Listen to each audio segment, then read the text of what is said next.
In the grim darkness of the far future, there is only war. Space Marines, the Emperor's Angels of Death, are humanity's greatest warriors.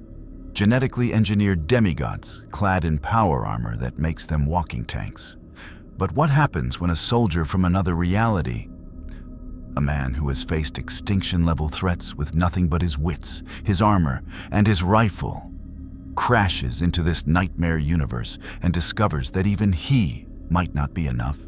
The warp spat him out like a cosmic afterthought. One moment, Master Chief Petty Officer John 117 had been navigating a collapsing slipspace rupture aboard a damaged Pelican dropship. Alarms screaming as reality twisted around him. The next, he was falling through a crimson sky that bled like an open wound. His MJOLNIR armor's warning systems drowning him in hostile environment alerts he'd never seen before.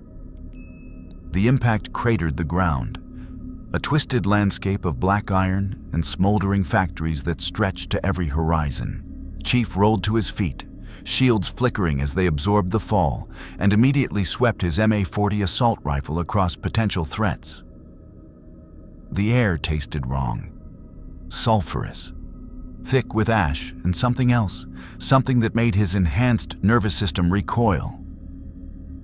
His HUD was a mess of static and corrupted data, but the armor's core systems held. Shields at 73% and recharging erratically. Atmospheric analysis inconclusive, defaulting to sealed environment mode. No GPS, no UNSC transponders, no nav data whatsoever. The motion tracker flickered, then stabilized, showing nothing.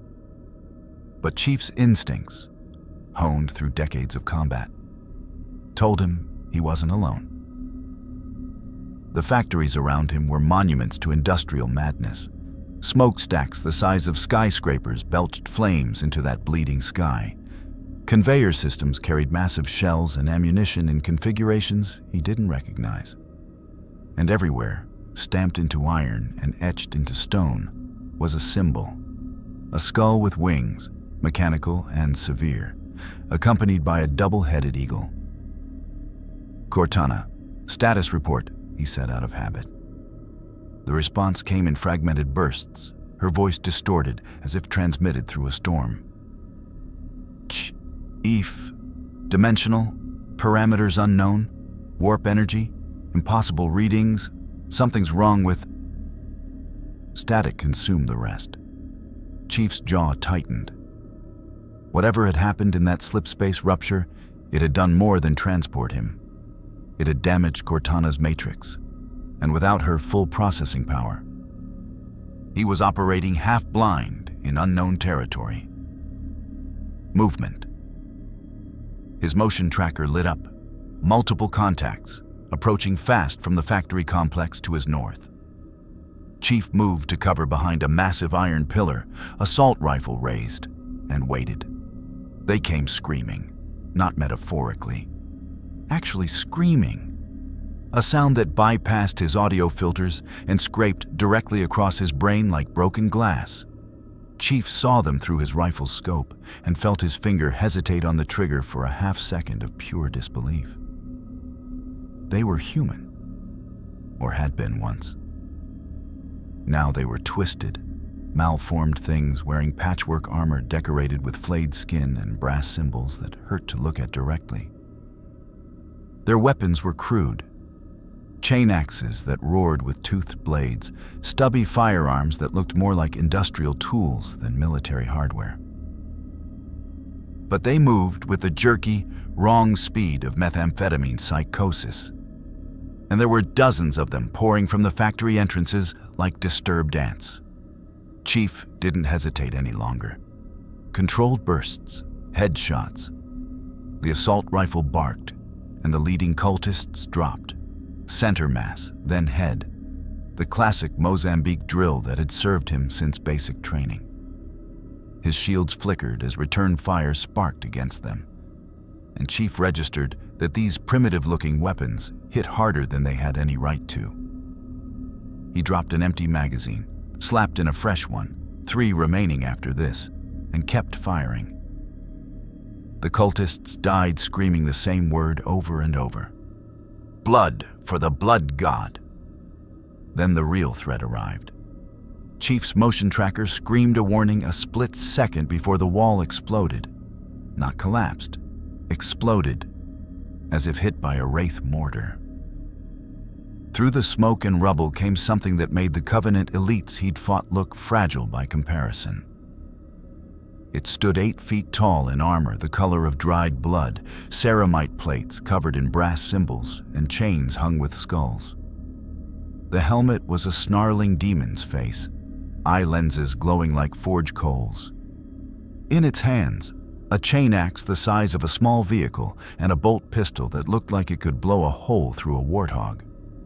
Chief's tactical analysis was immediate and dire. Heavily armored, likely enhanced strength, weapons designed for maximum trauma. He fired a burst into the giant's chest. The armor sparked. The giant didn't even slow down. "Contact," Chief said calmly, already moving. "Heavy." The bolt pistol roared, a sound like a rocket launcher compressed into a handgun, and the pillar Chief had been using for cover exploded into shrapnel. He rolled, shields flaring as debris peppered them, and came up firing at the giant's helmet joints. The assault rifle rounds sparked and ricocheted. The giant charged with a bellowing war cry that shook the air itself. Chief had fought hunters, had dodged their fuel rod cannons, and found the weak points in their armor. This was the same principle: evade, analyze, exploit. He dove aside as the chain axe came down, the spinning teeth chewing a trench through solid iron where he'd been standing. Close quarters? Bad idea with that reach advantage. Chief sprinted, using the industrial terrain for cover, and the giant pursued with shocking speed for something so massive. More contacts on the motion tracker, more of those giants emerging from the factories, and with them, heavier weapons. Chief's tactical situation was degrading rapidly. Unknown enemy capabilities, limited ammunition, no extraction options, and equipment operating at reduced efficiency. He needed information. He needed allies. He needed to understand what kind of hell he'd fallen into. But first, he needed to survive the next 60 seconds. Chief vaulted over a conveyor belt, landed in a crouch, and assessed his surroundings with a soldier's eye. The factories offered multiple flanking routes, elevated positions, potential choke points. The giants were powerful, but they moved like brawlers, not tacticians. He could work with that. "Cortana," he said, then moving toward a factory entrance. "I need whatever you can give me about these hostiles. Tactical data, weak points, anything." Her response came clearer this time, though still strained. "Analyzing armor composition, unknown ceramite variant, weapons, mass reactive explosive rounds. Chief, these things are built like if we made Spartans into walking apocalypses and then made them worship war itself." That was all he needed to hear. Master Chief had fought extinction before. He'd stood against the Flood, the Covenant, the Didact. He'd won battles that should have been impossible and completed missions that had no right to succeed. The 41st millennium had no idea what it had just inherited. If you crave stories of impossible warriors clashing across dimensional barriers, where legendary soldiers face the ultimate test in the galaxy's darkest future, smash that subscribe button. Because in the grim darkness of the far future, even heroes from other realities must prove their worth. The Emperor protects those who bear witness to what comes next. Behind him, the Chaos Space Marines of the World Eaters Warband howled for blood. Ahead, the Forge world of Cadres Prime burned with industry and corruption in equal measure. And caught between them, a Spartan-II super soldier began the fight of his life, The war for survival in the 41st millennium had just begun. The factory interior was a cathedral to industrial brutality. Massive stamping machines crushed raw metal into shell casings 3 times Chief's height. Conveyor belts carried ammunition in endless loops toward loading bays where nothing waited to receive them. The air shimmered with heat distortion, and the rhythmic pounding of machinery created a drumbeat that matched the pulse hammering in Chief's ears. He moved through the shadows with practiced efficiency. MA-40 at low ready, motion tracker showing the Chaos Space Marines, he had no other term for them, spreading out to flank his position. 4 contacts, maybe 5. The tracker kept glitching, showing phantom signals that vanished as quickly as they appeared. Cortana, what's interfering with my sensors? Chief, there's something in the air itself. Radiation, but not electromagnetic. It's like psychic interference. That shouldn't be possible, but the readings, her voice fractured into static, then returned, acting like they're halfway between matter and something else. Watch yourself. Chief reached a maintenance gantry overlooking the factory floor and took position behind a support pillar. Through his rifle scope, he watched the World Eater's warriors enter below, moving with surprising tactical coordination despite their earlier berserker charge. They communicated through guttural voxcasters, their language a brutal corruption of something that might once have been Gothic low. One of them stopped directly below his position, helm tilting up as if sensing him. Chief froze. His Spartan training included counter-surveillance techniques, ways to minimize his thermal and acoustic signature. But this felt different.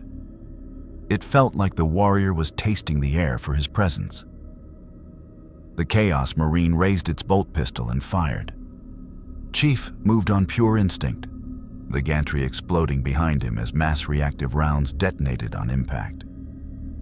He dropped to the factory floor, 15 feet down, shields absorbing the landing impact, and immediately rolled as chain-axe teeth chewed the deck plates where he'd been. Close quarters now. No choice. Chief came up inside the warrior's reach, drove the butt of his assault rifle into the helmet's Vox grill, and squeezed the trigger point blank into the next seal. The rifle roared. Rounds sparked and ricocheted off layered ceramite plating. The warrior backhanded him with casual contempt. The impact lifted Chief off his feet and sent him crashing through a stamping machine's control console. His shields collapsed completely. Warning icons flooded his HUD. The warrior advanced, chain-axe revving, and Chief registered details with the cold clarity of imminent death.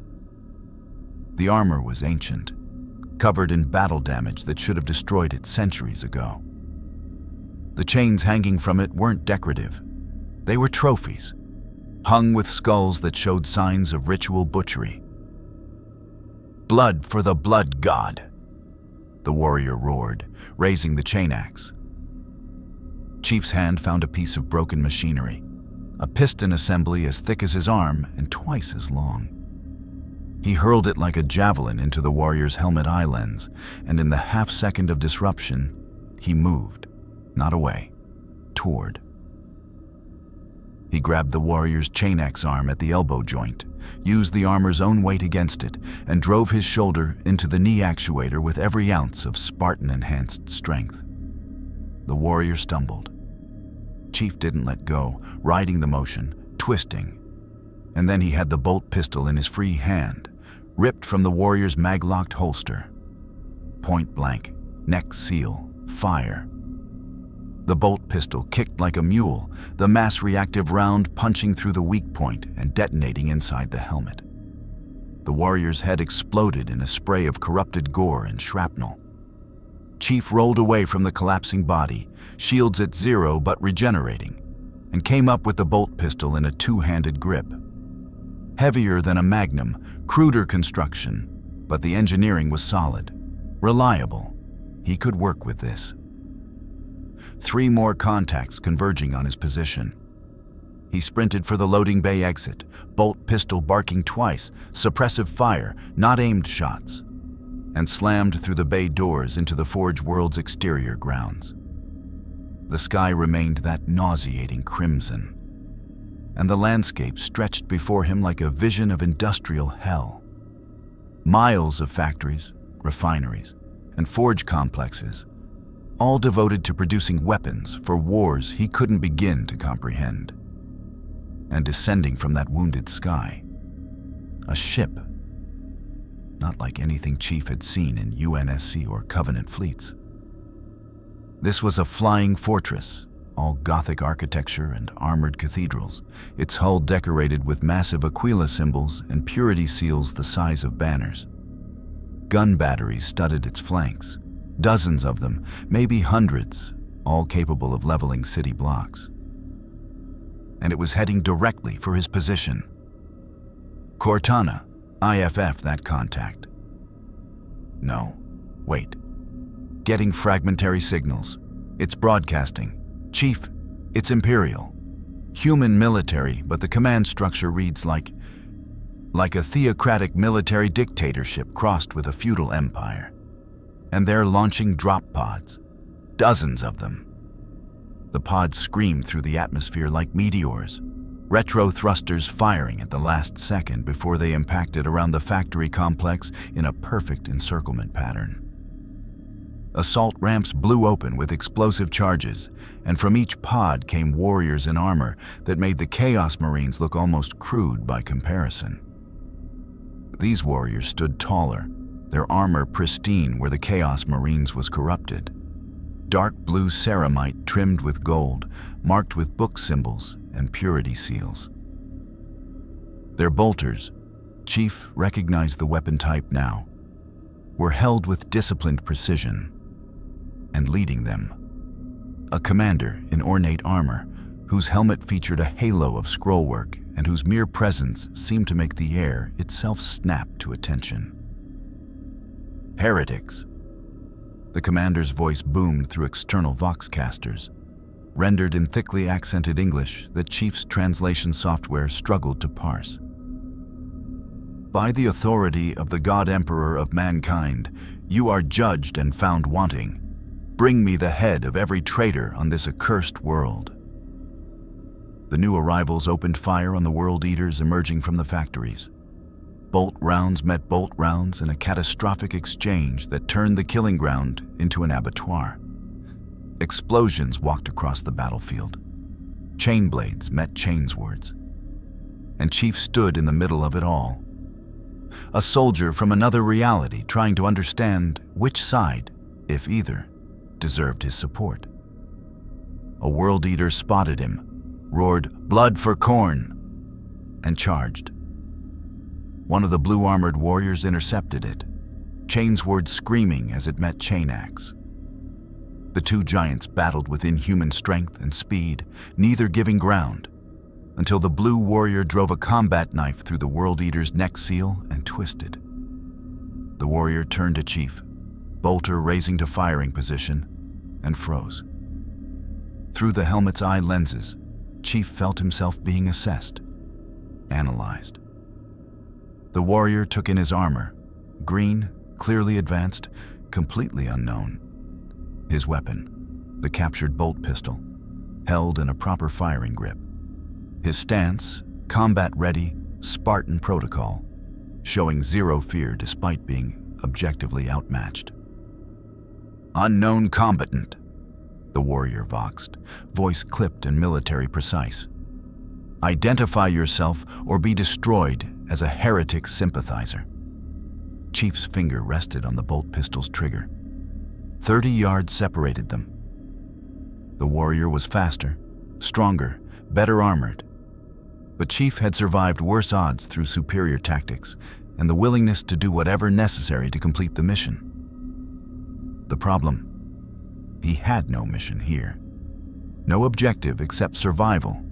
No intel except what his eyes and Cortana's fragmentary data could provide. He needed to make a choice. Fight these new arrivals and die alone in an unknown universe. or take a calculated risk on potential allies who at least claimed to fight for humanity. Chief lowered the bolt pistol, not holstering it, he wasn't that trusting, but moving it to low ready position. A soldier's gesture. I'm not your enemy unless you make me one. Master Chief Petty Officer John 117, he said clearly. United Nations Space Command, I'm not with the hostiles. The warrior's helmet tilted, processing this. Then, unidentified military designation, unusual power armor, Xenos origin suspected. The bolter remained fixed on Chief's center mass. You will surrender your weapons and submit to interrogation by the Inquisition. Resistance will be met with immediate termination. Not happening, Chief said flatly. For 3 seconds, neither moved. The battle raged around them. World Eaters dying under disciplined bolter fire, the Blue Warriors advancing in perfect formation, the Forge world burning. But in this small pocket of the battlefield, 2 warriors faced each other with the weight of impossible decisions. The warrior's commander's voice crackled across the Vox. Brother Sergeant Meridius, status. The warrior, Meridius, never took his aim off Chief. Unknown combatant commander. Advanced power armor, unknown origin. Claiming human allegiance, requesting orders. A pause. Then, secure him. The Inquisitor will want to examine this anomaly. Use whatever force necessary. 4 more warriors in blue armor moved to surround Chief's position. Bolters trained, moving with the practiced coordination of a veteran fire team. Chief's tactical computer mapped firing solutions, calculated his odds of survival, and returned a number that would have made any other soldier surrender immediately. But Spartans didn't surrender. Last chance, Meridius said. Submit or die. Chief's shields had recharged to 40%. He had 1 captured bolt pistol with unknown ammunition count. He was surrounded by superhuman warriors in superior armor with superior firepower. Any rational analysis said this was a losing fight. So Chief did what he always did when rational analysis failed. He trusted his instincts. I'll come with you, he said. But the weapons stay with me until I know who you people really are. Meridius actually hesitated. That moment of uncertainty told Chief volumes. These warriors weren't used to anything standing up to them. Weren't used to someone in obviously inferior equipment showing zero fear. It created a crack in their tactical doctrine, a moment of confusion. Acceptable, Meridius finally said. But you will be monitored. 1 false move and you will be executed. Is this understood? Crystal clear, Chief replied. That the warriors formed an escort around him, close enough to shoot him instantly, far enough to suggest grudging respect. Chief allowed himself to be led toward the drop pods. The World Eaters were being systematically eliminated, their corrupted armor and trophies collected for what one warrior called purification through holy flame. Chief walked through a battlefield that should have been impossible, surrounded by warriors who shouldn't exist, on a world that defied every law of reality he knew. And somewhere in the back of his mind, one thought repeated itself. He needed to understand this place, understand these people, understand what kind of war he'd stumbled into. Because if there was one thing Master Chief Petty Officer John 117 was good at, it was winning impossible wars. Even if this one might finally be the exception. The Thunderhawk gunship's troop bay smelled like incense and gun oil. Chief sat on a bench designed for warriors considerably larger than him, wrists bound with what the blue-armored Space Marines called sanctified restraints. Heavy manacles that hummed with a faint energy field his armor's sensors couldn't properly classify.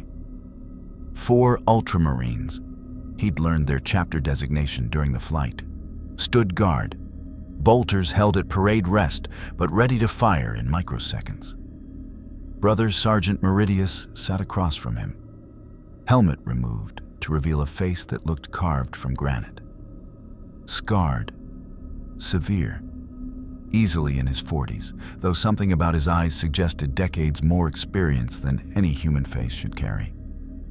When he spoke, his voice carried the absolute certainty of a man who'd never questioned his purpose.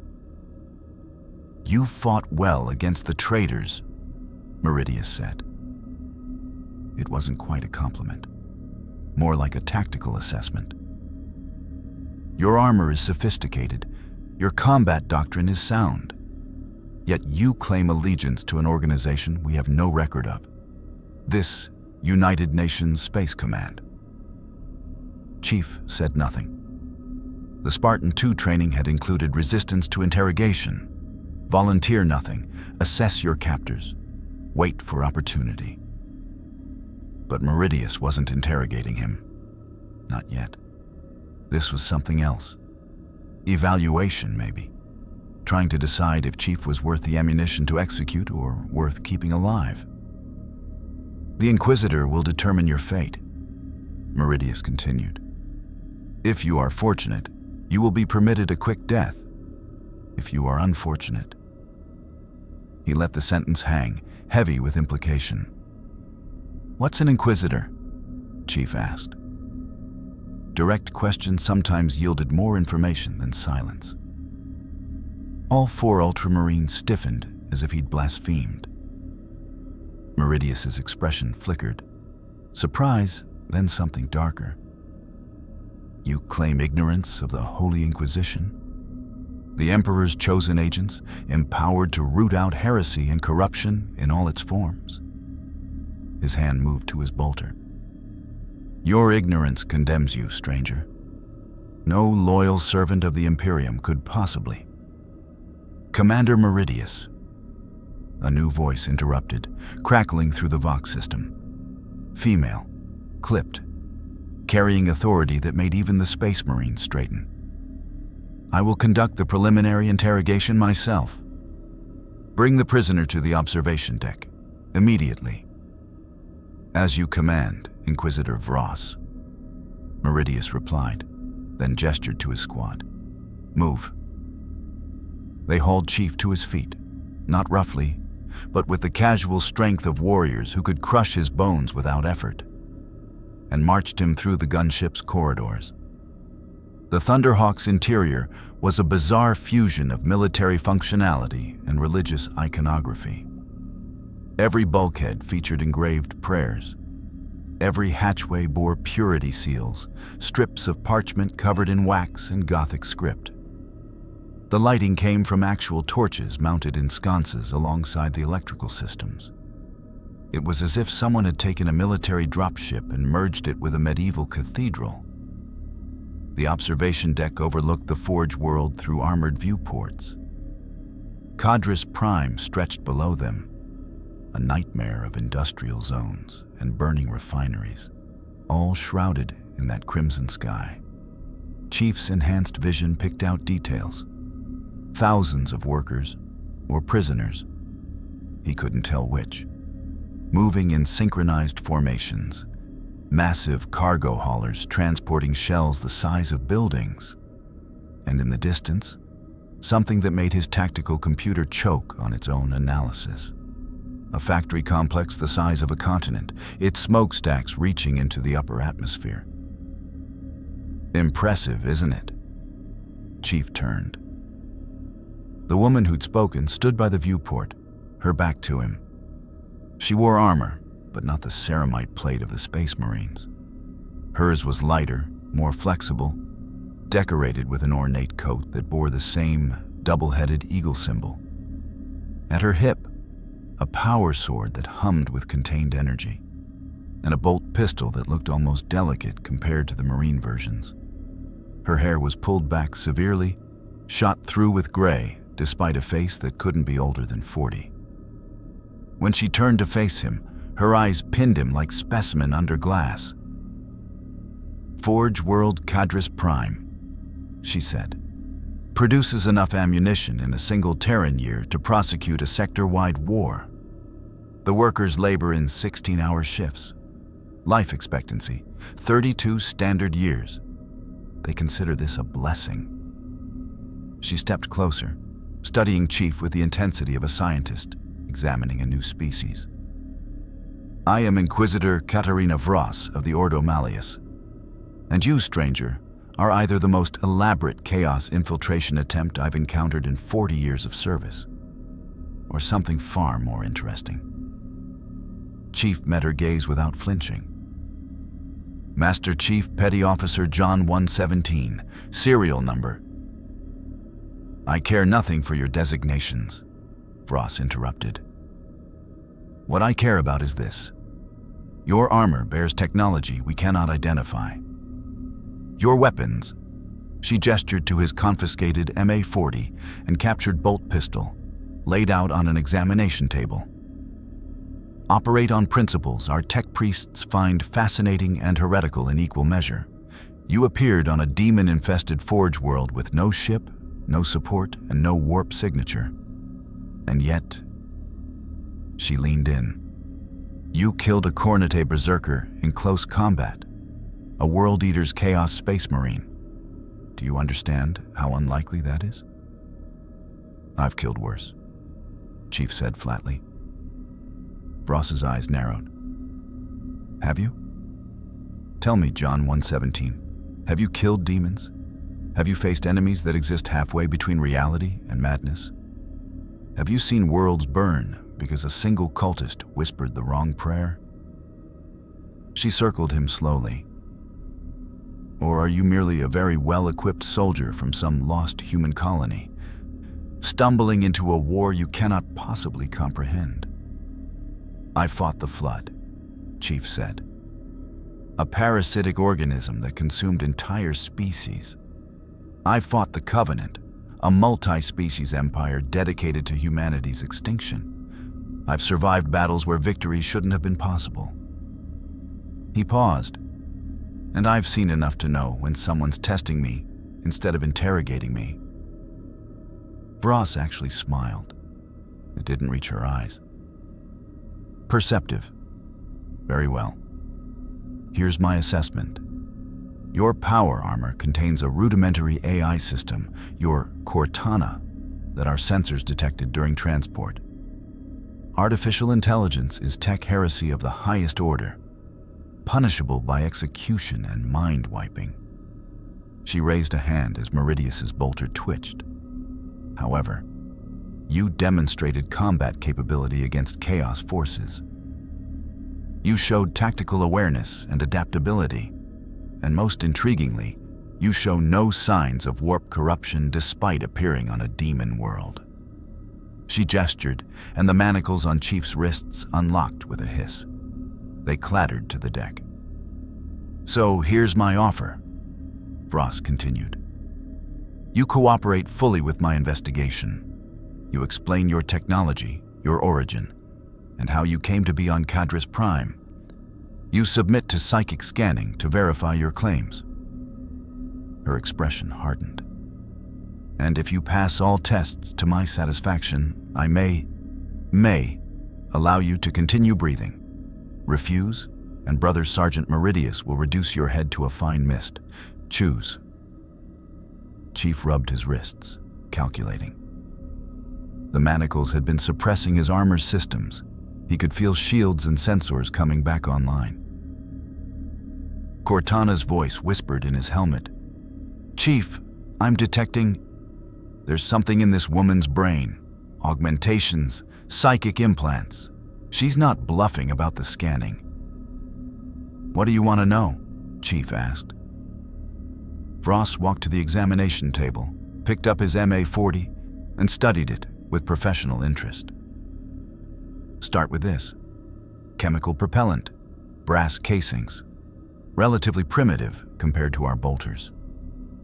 Yet the construction quality is exquisite. Mass-produced, clearly, but to tolerances that suggest advanced manufacturing. She set it down, picked up the bolt pistol.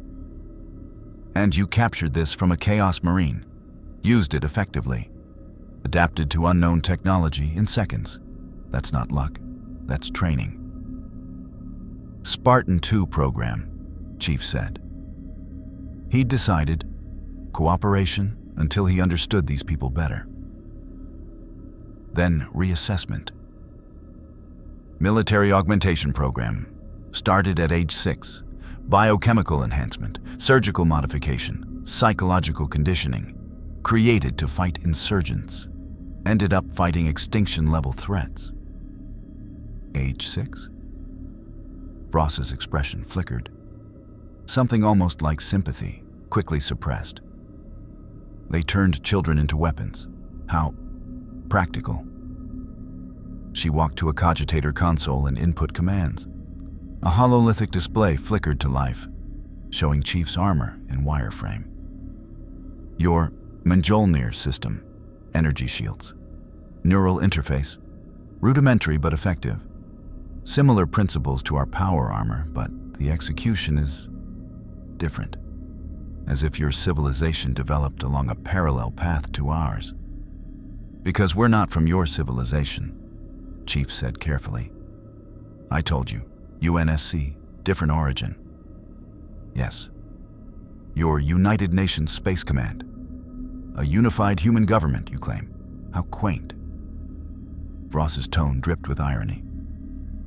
In the Imperium of Man, humanity is unified under the God Emperor of Terra. 10,000 years of rule, 1,000,000 worlds under his divine protection. And you expect me to believe there's another human civilization we've never encountered? I expect you to consider the possibility, Chief replied. Because the alternative is that I'm lying, and if I were lying, I'd come up with something more believable. Ross actually laughed. A short, barking sound without humor. Fair point. She turned to Meridius. Brother Sergeant, your tactical assessment. Could a single soldier in such armor realistically defeat a Khornate berserker? Meridius's jaw worked, clearly uncomfortable with the question. Under normal circumstances? No, Inquisitor. A berserker's strength and armor are superior. However, he looked at Chief with grudging respect. If the combatant exploited weak points and fought with sufficient skill and aggression, victory is possible. Unlikely, but possible. Your armor took a direct hit from a World Eater, Frost said to Chief. The energy shields absorbed it. They're regenerating now. I can see the field harmonics on our sensors. That technology alone is worth your life to our Adeptus Mechanicus. They would dissect you and your armor to understand it. That's not happening, Chief said quietly. No, Frost agreed, because I have a better use for you. She deactivated the hololithic display and faced him directly. Cadris Prime is infested with chaos cultists and traitor marines. The World Eaters' warband calls themselves the Bloodied Fist. They've corrupted 17 factory districts and converted the workers into sacrificial fodder for their dark gods. We're here to purge them. Root and branch, extermination. Chief processed this. You're planning an assault. No, we're planning genocide. Ross's voice was clinical. Every cultist, every corrupted worker, every structure they've touched. We will burn it all and salt the earth. The Imperium does not negotiate with chaos. We do not redeem the fallen. We destroy them so completely that even their memory becomes dust. The casual way she described mass murder made Chief's stomach tighten. The workers might not be willing participants. They might be corrupted, Ross interrupted, tainted, beyond salvation. You saw the Chaos Marines, John 1 and 17. You saw what they become. That corruption spreads like disease. The only cure is fire. She stepped closer, and here's where you prove your worth. You will accompany my strike force into the corrupted districts. You will demonstrate your combat capabilities under observation. And if you survive, if you show loyalty to the Imperium's cause, I will consider granting you provisional status as an auxiliary asset. And if I refuse? Frost's hand rested on her power sword. Then you're a liability I cannot afford. Choose quickly.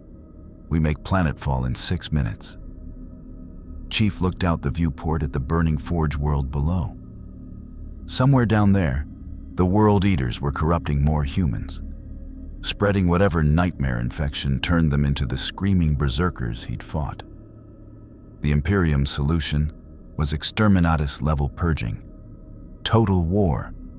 No prisoners, no mercy. Everything about this situation violated his training and his values. But he was alone, in an unknown universe, with unknown threats. He needed allies, he needed information, and he needed to survive long enough to find a way home. Or at least understand what home even meant anymore. "I'll fight," Chief said. "But I'm not executing civilians without proof they're beyond help." Frost studied him for a long moment. Then she smiled. A genuine expression this time, though no warmer. "Then you'll fit in poorly here, John 1:17. Welcome to the Imperium of Man, where mercy is a luxury we abandoned 10,000 years ago." She turned to Meridius. "Arm him. Return his weapons. If he survives the assault, we'll talk about his future. If he doesn't..." She shrugged. Then the problem solves itself. As the Ultramarines returned his gear, Chief checked his MA-40, full magazine, undamaged, and mag-locked the captured bolt pistol to his armor. Cortana's voice was a whisper in his helmet. "Chief, these people are..." I don't have words. This Imperium is like every fascist theocracy in human history, multiplied by 1,000,000 and given starships. "I know," Chief subvocalized. "We adapt. We survive. We find a way forward. And if forward means becoming their weapon?" Chief watched the forge world grow larger in the viewport as the Thunderhawk began its assault descent. "Then, we make sure we're aiming at the right targets."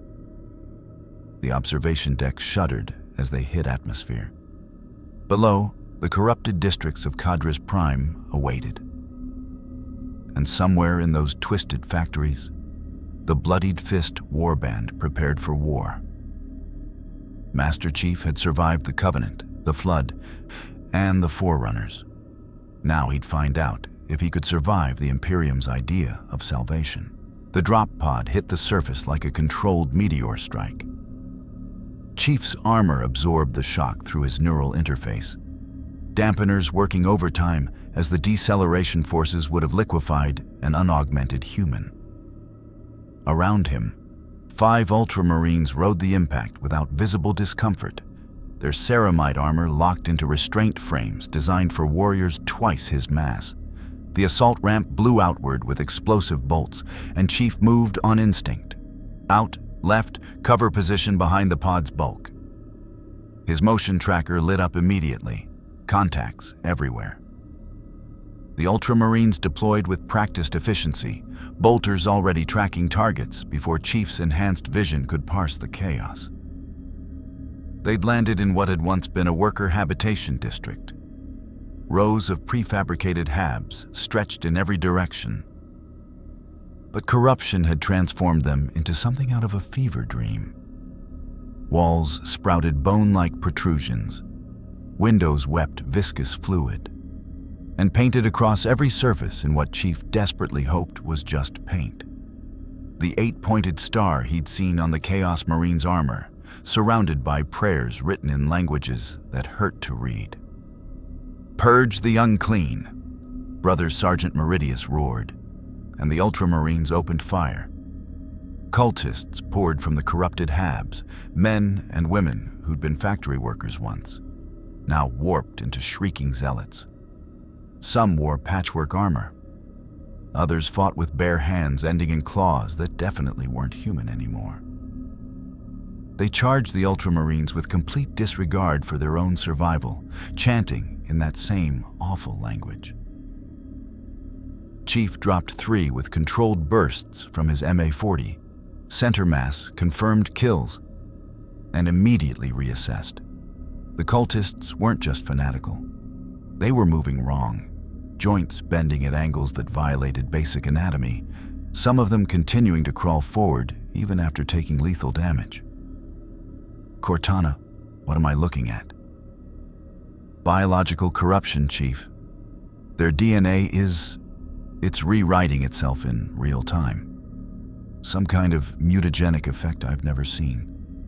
And there's an energy signature, that warp radiation, saturating everything. It's like reality itself is infected. An Ultramarine's flamer ignited, bathing a charging mob in promethium fire. They burned, screaming prayers to something called the Blood God, even as their flesh melted. Chief moved to the squad's flank, providing covering fire, falling into the rhythm of small unit tactics he'd practiced for decades. The Ultramarines fought with brutal efficiency, but Chief noticed something.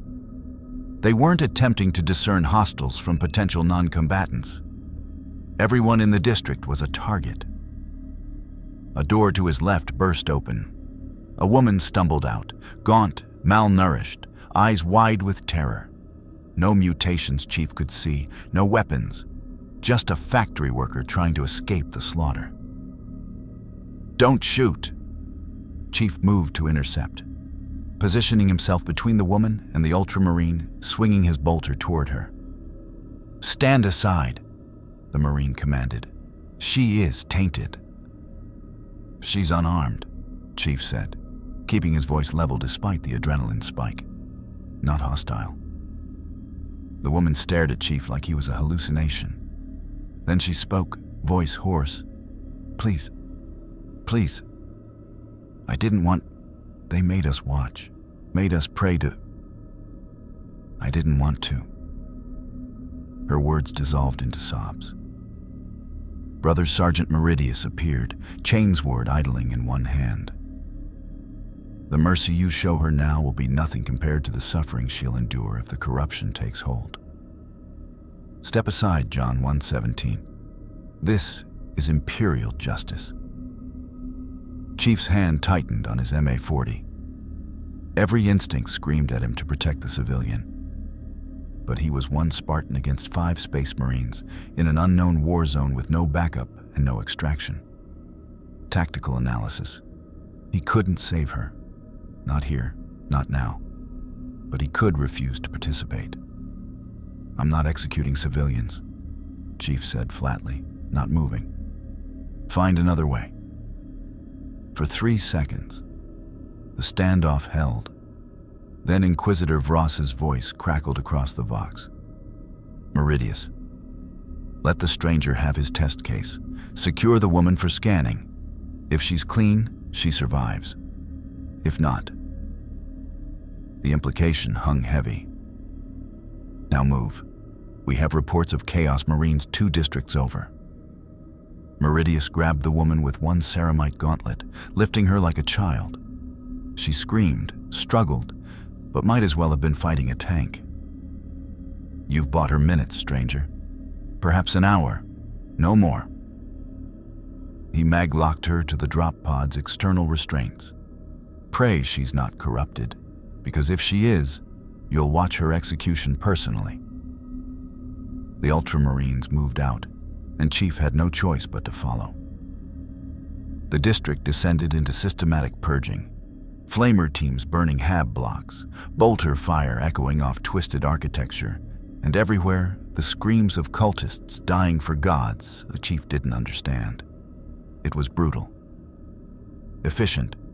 It made Chief's stomach clench with memories of Reach's fall, of civilian populations caught between UNSC and Covenant forces. But this was different. This was methodical extermination, carried out by humanity against humanity. They reached the district's central plaza, a massive open space dominated by a statue that made Chief stop mid-stride.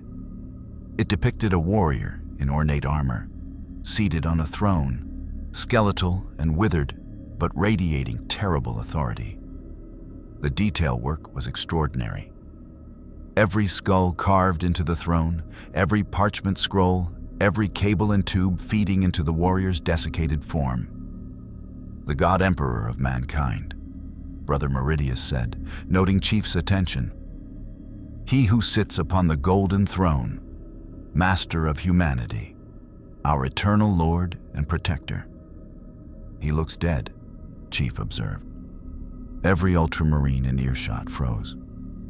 Bolters swiveled toward him. Even Meridius's hand dropped to his chainsword. He is not dead, Meridius said, each word bitten off with barely controlled fury. He maintains the Astronomicon.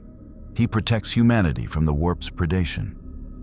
He has sat vigil for 10,000 years, sacrificing everything so that we might survive. He stepped closer, towering over Chief.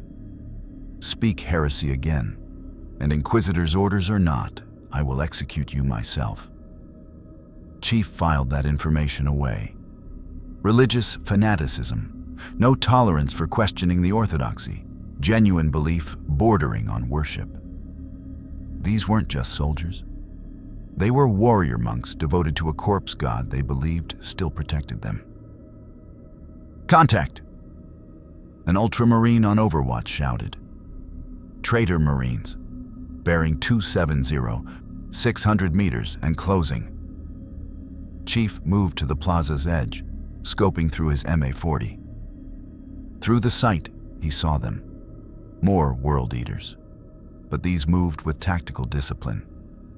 A full squad, 8 warriors in blood-red armor, advancing in a combat wedge.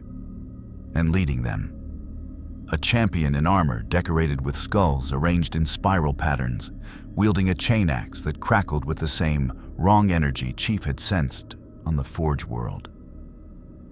Blood for the blood god! The champion's roar carried across the plaza, amplified by his helmet's voxcasters. Skulls for the Skull Throne. Come, loyalists, die with honor. The Ultramarines formed a firing line with parade ground precision. For the Emperor, Meridius bellowed, and 20 bolters spoke as one. The World Eaters charged through the storm of fire. Shields of corrupted energy absorbing the impacts. Return fire came in the form of bolt rounds that screamed through the air, leaving vapor trails Chief's sensors tagged as acidic. An ultramarine took a direct hit to the chest plate. The ceramite held, but the warrior staggered. Chief shifted position, moving to elevated ground on the plaza's statue base. Better angle, better sight lines. He fired controlled bursts at the World Eater's leg joints, looking for weak points in their armor. His rounds sparked off ceramite, largely ineffective, but one traitor marine stumbled just for a moment, and an ultramarine's bolter round found the gap in his neck seal. The explosion was catastrophic. The stranger fights well, an ultramarine voxed, surprise evident even through the mechanical distortion. Chief had no time to acknowledge the compliment. The World Eater's champion had fixed on him, recognizing him as the outsider, the unknown element. The champion broke from his squad, chain axe revving, and charged directly at Chief's position with terrifying speed. 20 meters, 15. Chief fired, bolter rounds sparking off the champion's ornate helmet. 10 meters. He dropped the empty magazine, slapped in his last rifle mag, kept firing. 5 meters. Chief jumped, using his armor's enhanced strength to vault over the champion's wild swing. The chain axe carved through the statue's base, spraying rockcrete and ancient stone. Chief landed behind the champion, pulled his captured bolt pistol, and fired point blank at the power pack on the warrior's back. The explosion knocked both of them sprawling. Chief's shields collapsed completely. His huddies screamed warnings. But when he rolled to his feet, he saw the World Eater champion on his knees, armor smoking, backplate cracked open to reveal corrupted flesh beneath. The champion laughed. Actually laughed, a sound like grinding metal. "You fight like a warrior, little man. Khorne will drink deep from your skull." He surged to his feet, damaged armor and all, and swung the chain axe in a horizontal arc designed to bisect Chief at the waist. Chief dropped a flat, the chain axe passing millimeters above him, and rolled between the champion's legs. He came up with a chunk of broken statue in both hands, a stone eagle's head, twice the size of his helmet, and drove it into the crack in the champion's back armor with every ounce of Spartan strength. The champion's spine snapped with a sound like a gunshot. The massive warrior toppled forward, limbs spasming, voxcasters spewing corrupted machine code. Chief stood over him, bolt pistol aimed at the helmet, and hesitated. The champion was beaten, crippled, by any military protocol, a prisoner for interrogation. But the champion's hand was still moving, reaching for something at his belt. A grenade, Chief realized. A sphere covered in brass symbols, ticking like a countdown. Chief fired. The mass-reactive round punched through the helmet's eye lens and detonated inside. The champion's head exploded, and the grenade clattered harmlessly away, its activation mechanism destroyed. The plaza fell silent except for the crackling of fires and the distant sound of combat. The remaining World Eaters lay dead or dying, brought down by ultramarine precision fire.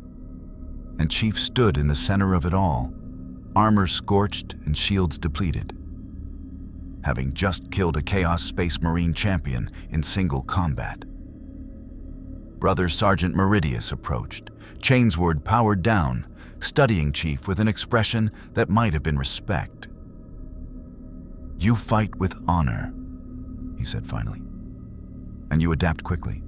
The Inquisitor chose well to spare you." He paused. "But you also hesitated.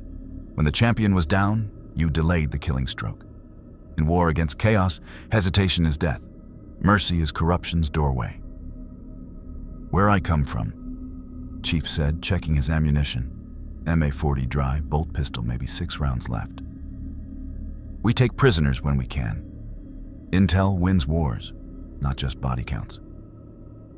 "There is no intel to gain from chaos," Meridius said flatly. "Only lies and corruption. The sooner you understand this, the longer you'll survive." He activated his Vox. "Inquisitor Vross. The plaza is secure. Traitor champions eliminated. The stranger performed adequately." Vross's response came with dark amusement. "Adequately? My augur readings showed him killing a World Eaters champion in melee combat. That's more than adequate, Brother Sergeant. That's remarkable." A pause. "Bring him to the Central Manufactorum. We've found the source of the corruption, and John 1:17 is about to learn what true heresy looks like." As the Ultramarines formed up for movement, Chief retrieved his MA-40 and scavenged ammunition from fallen cultists. Their weapons were crude, but some had stockpiled UNSC-compatible rounds. Unlikely, but he found 3 partial magazines. Someone had been trading with someone. That anomaly bothered him more than the combat had. They moved through burning streets toward the Central Manufactorum, and with each block, the corruption grew more visible. Buildings twisted into impossible geometries. The air itself shimmered with heat haze that had nothing to do with temperature, and painted on every surface. That 8-pointed star surrounded by prayers in blood. Chief had fought the flood, parasitic horror that consumed and corrupted. But this was different. This was willing corruption, chosen damnation. People who'd looked at something incomprehensible and decided to worship it. And if Ross was right, he was about to see the source of it all. Ahead, the manufactorum rose like a cathedral to industry and madness. Its smokestacks belching flame that burned in colors Chief's sensors refused to classify. Inside that structure, something waited. Something that had turned factory workers into fanatics and drawn Chaos Space Marines from across the void. Chief checked his weapons one final time, made sure Cortana was recording everything, and prepared for whatever nightmare awaited. He'd seen impossible things before, survived extinction-level threats. But something told him the 41st millennium was about to show him new definitions of impossible. The manufactorum's entrance yawned like a mouth lined with industrial teeth. Corrupted gear assemblies that ground against each other in rhythms that had nothing to do with function. Chief's motion tracker was going haywire. Phantom contacts appearing and disappearing, the interference so severe that Cortana had to dump the system entirely just to maintain core functions. Chief, something inside that structure is broadcasting on frequencies that shouldn't exist, she said, her voice strained. It's not electromagnetic. It's not acoustic. It's like psychic radiation. I don't have the sensors to properly classify this. Brother Sergeant Meridius seemed unaffected, though Chief noticed the Ultramarines had all activated additional equipment. Small devices on their belts that hummed with the same energy signature as his restraints had. Psychic wards, Meridius explained, noting Chief's attention. Protection against the warp's touch. You have no such defenses, stranger. If you feel compelled to commit violence against us, or hear voices promising power. He left the implication hanging, his hand resting on his bolter. Inform us immediately. Understood, Chief replied, though he had no intention of reporting anything that might give them an excuse to execute him. They advanced into the manufactorum's main assembly hall, and Chief's tactical assessment went out the window. The space was vast, easily a kilometer across, the ceiling lost in shadow and smoke. Assembly lines that should have produced munitions now created. He didn't have words for it. Sculptures made of flesh and metal. Organic components fused with machinery in configurations that violated every principle of engineering he knew. And working at those lines, hundreds of workers, their bodies modified with crude augmentations, chanting in unison as they assembled horrors. The bloodied fist has built a demon engine forge. Inquisitor Vross's voice came through the Vox, calm despite the nightmare surrounding them.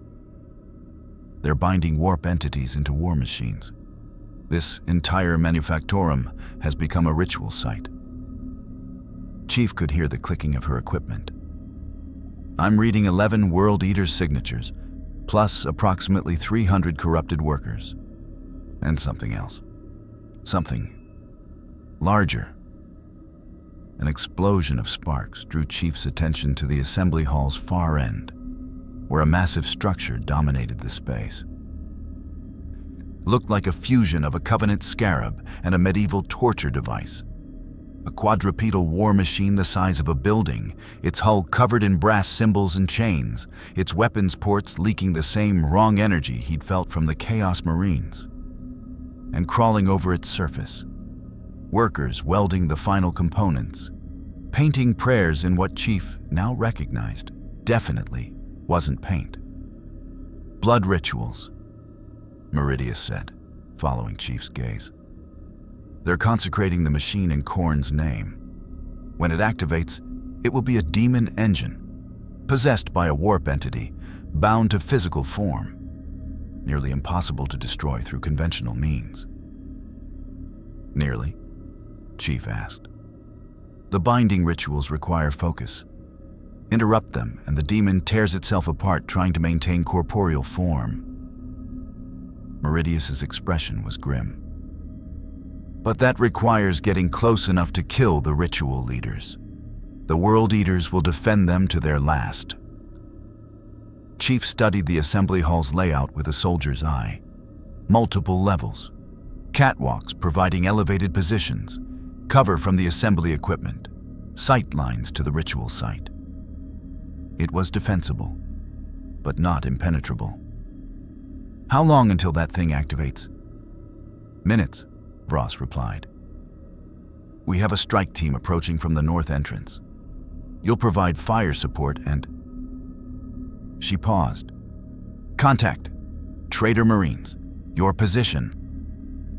The World Eaters emerged from the shadows between assembly lines, moving with coordinated precision that belied their reputation as berserkers. Chief counted 8. No, 11. Just as Vross had said. They'd been waiting. This was an ambush. For the Emperor, Meridius roared, and the plaza engagement repeated itself, but compressed into the Manufactorum's confines. Bolter fire lit the darkness like lightning, mass reactive rounds detonating against ceramite armor and industrial equipment. Chief Dove, behind an assembly crane, returned fire, chewing up the deck plates where he'd been standing. His tactical computer mapped firing solutions, calculated angles, and presented him with a problem. The Ultramarines were outnumbered 2-1 and caught in a kill zone. The World Eaters were using the assembly equipment for cover, advancing in a coordinated pincer movement designed to separate and eliminate the Loyalists one by one. Chief needed to disrupt their formation, change the equation. He sprinted for a maintenance ladder, shields recharging as he moved, and started climbing. A World Eater spotted him, tracked him with a bolter, fired. Chief swung around the ladder, using it as cover, and continued up. 20 feet, 40, 60. The catwalk access was... A chain-axe blade punched through the deck plating inches from his head. Chief looked up into the eye lenses of a World Eater who'd been waiting on the catwalk, anticipating exactly this maneuver. The traitor Marine yanked the chain-axe free and raised it for a killing stroke. And Chief did the only thing possible. He jumped, not down. Sideways, catching the catwalk's support beam with one hand, swinging his momentum to kick off the beam and launch himself at the next catwalk over. He landed hard, rolled, came up with his bolt pistol drawn, and fired 3 rounds into the World Eater's back as the warrior tried to turn. The shots sparked off armor, largely ineffective, but bought Chief the seconds he needed to gain distance. He sprinted along the catwalk, heading for the elevated position overlooking the ritual site, and behind him, the World Eater gave chase with howling rage. Chief's shields were at 40%. His bolt pistol had maybe 3 rounds left. His MA-40 was down to partial magazines, and he was being chased by a transhuman killing machine that could tear him apart in close combat. So he did what Spartans did best. He turned a bad situation into an opportunity. Chief stopped at the catwalk's end, where it overlooked a massive vat of molten metal, part of the assembly process, superheated alloys waiting to be poured into molds. He turned, raised his bolt pistol, and waited. The World Eater charged, chain-axe revving, completely committed to the kill. At the last possible second, Chief dropped flat, and the warrior's momentum carried him over Chief's prone form. The World Eater tried to compensate, managed to get one hand on the catwalk railing. Chief shot the support beam. The bolt pistol's last rounds punched through the already damaged beam structure. It collapsed, the catwalk section tilting sickeningly, and the World Eater lost his grip. He fell 20 feet into the molten metal vat, armor and all. The screaming lasted longer than Chief would have thought possible.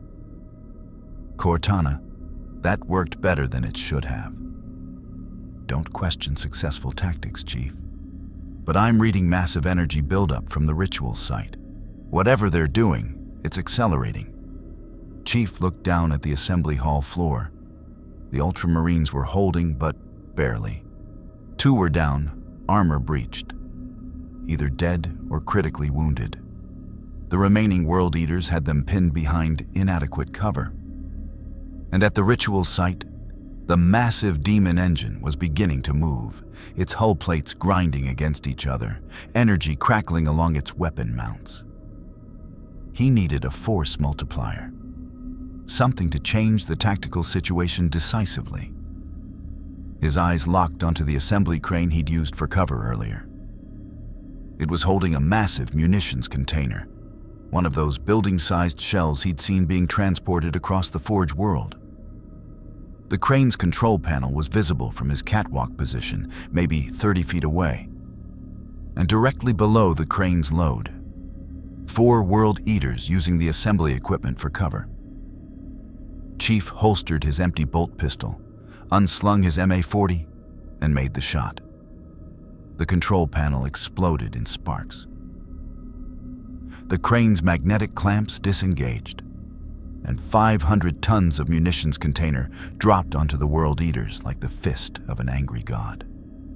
The explosion was apocalyptic. The entire assembly hall shook. Fire and shrapnel scythed through the corrupted workers. Chief's shields collapsed completely from the overpressure wave, and even the Ultramarines were staggered by the blast. When the smoke cleared, 3 World Eaters were simply gone, atomized or buried under rubble. The remaining traitors were scattered, their formation broken, their momentum lost. Brother Sergeant Meridius didn't waste the opportunity. Advance, for the Emperor and the Primarch. The Ultramarines charged, Chainsword screaming, bolters firing on full automatic. What had been a tactical stalemate became a rout. The World Eaters fought like cornered animals, taking horrific damage but refusing to fall until their bodies were literally torn apart by sustained fire. Chief descended from the catwalk, shield slowly regenerating, and moved toward the ritual site. Up close, the demon engine was even more nightmarish. He could see things moving inside its hull, organic components that shouldn't exist, weapons that defied conventional mechanics. And standing before it, directing the final ritual preparations, a World Eater's sorcerer in armor decorated with scrolls and brass chains, his helmet featuring a crown of horns. The sorcerer turned to face the approaching Ultramarines, and when he spoke, his voice resonated with harmonics that made Chief's teeth ache. "You are too late, Loyalists. The binding is nearly complete. Soon, bloodthirster Rakthor will walk in flesh, and this world will drown in skulls offered to Khorne." Heretic. Inquisitor Vross emerged from the north entrance, flanked by a squad of black-armored warriors carrying weapons that crackled with energy Chief's sensors couldn't classify. "In the name of the God Emperor, I sentence you to obliteration." The sorcerer laughed, raising his arms, and the demon engine's eye ports blazed with crimson light. "Then come, Inquisitor. Face the blood god's wrath." Chief's tactical computer was screaming warnings. Energy readings from the demon engine were spiking off the scale. Whatever was inside that machine was fighting to manifest, and if the binding completed, he had no idea what kind of firepower would be needed to stop it. But he knew one thing. Rituals required focus. Interrupt the ritual leader. Break the binding. "Meridius," Chief voxed. "I need covering fire. 30 seconds. Everything you've got." "What are you planning?" "Something stupid." Chief broke into a sprint, heading directly for the ritual site, as every gun in the assembly hall opened fire behind him to keep the sorcerer occupied. The workers at the demon engine's base turned to intercept him, corrupted hands reaching, mouths chanting prayers that made his head pound. Chief didn't slow down. He hit them at full sprint, MJOLNIR armor's kinetic force scattering them like bowling pins, and kept running. The demon engine's hull was right there, close enough to touch. crawling with the final workers completing the ritual. Chief grabbed one of the brass chains hanging from the hull and started climbing. "Foolish," the sorcerer's voice boomed, and Chief felt something. Pressure, like invisible hands trying to crush his skull. Psychic attack, warp energy. Whatever the Imperium called it, it hurt. "Cortana," Chief gasped. "Little help?" "Already on it. Flooding your neural implants with counter signals. Won't last long. This energy type is outside my parameters. But it should buy you seconds." Chief climbed, hand over hand, as the pressure in his skull grew to migraine levels. Workers tried to pull him down. His shields flickered under psychic assault. But Spartan-II conditioning meant fighting through pain, ignoring damage, completing the mission no matter the cost. He reached the demon engine's weapon mount, a massive cannon that would have looked at home on a UNSC frigate, and pulled every grenade from his belt. UNSC frags, 3 of them. Not much by Covenant standards, but placed correctly. Chief wedged the grenades into the cannon's ammunition feed mechanism, set them for 3-second delay, and jumped. He hit the ground hard, shields gone, armor warning system screaming. Behind him, the sorcerer was turning, realizing what he'd done, raising his hands to complete the binding before the grenades detonated. The demon engine's ammunition feed exploded internally, setting off a chain reaction through the blessed rounds stored in its hull. The machine screamed, not with mechanical failure, but with a sound that was disturbingly organic. The eye ports blazed, then went dark. The workers completing the ritual collapsed, many of them literally falling apart as whatever was sustaining them withdrew. And the sorcerer shrieked in rage as the binding ritual collapsed. The demon inside the machine, tearing itself apart in frustration at being denied physical form. The demon engine toppled, its legs buckling, hitting the assembly hall floor with an impact that cracked the foundation. For a moment, everything was silent. Then Inquisitor Vross's voice, calm and clinical. "Confirmed. Demon binding disrupted. Ritual site compromised. Manufactorum secured." Chief lay on the deck plates, every nerve ending screaming, shields trying desperately to recharge, and allowed himself exactly 3 seconds of relief before forcing himself to his feet. Around him, the Ultramarines were executing the surviving corrupted workers with mechanical precision. Brother Sergeant Meridius personally decapitating the sorcerer with his chainsword. Vross approached, studying Chief with that same analytical intensity. "You destroyed a demon engine binding ritual using primitive explosives and improvised tactics. That should not have been possible." "It was possible because I didn't know it was impossible," Chief replied, leaning against a support pillar for stability. Vross actually smiled. "There may be hope for you yet, John 117. She activated her Vox. "All units, Manufactorum is secure. Begin purification protocols. I want this entire structure reduced to slag and prayers." She turned back to Chief. "You've proven yourself in combat. Demonstrated tactical capability against chaos forces, shown resistance to warp corruption." She paused. "You've earned the right to continue breathing. Congratulations." "What about the woman?" Chief asked. "The civilian from the Hab district. Scanned, uncontaminated." Vross's expression was unreadable. "She's been released to refugee processing? You were correct. She was merely a victim, not a participant. Your mercy was not unwarranted." The admission seemed to physically pain her. Chief nodded, filing that away. These people were capable of pragmatism beneath the fanaticism. That was useful to know. Now comes the real question. Vross continued. You've seen what the Imperium faces. You've fought alongside our warriors. You understand the stakes. She met his eyes. Will you continue to fight with us? Or will you be a liability I must eliminate? Chief looked around the manufactorum, at the dead Chaos Marines, the destroyed Demon engine, the Ultramarines securing the site. He thought about the corrupted workers, the woman he'd saved, the systematic brutality that passed for justice in this universe. He thought about Cortana's assessment. Theocratic dictatorship meets feudal empire. About Meridius's absolute certainty that mercy was corruption's doorway. About the God Emperor sitting on his throne, dead or dying, worshipped by trillions. This wasn't the UNSC. This wasn't the war he'd been trained for, but it was the war he'd found himself in. I'll fight, Chief said, on my terms, against threats that deserve it. But I'm not a weapon you can point and fire. I'm a soldier. I follow orders that make sense, and I question the ones that don't.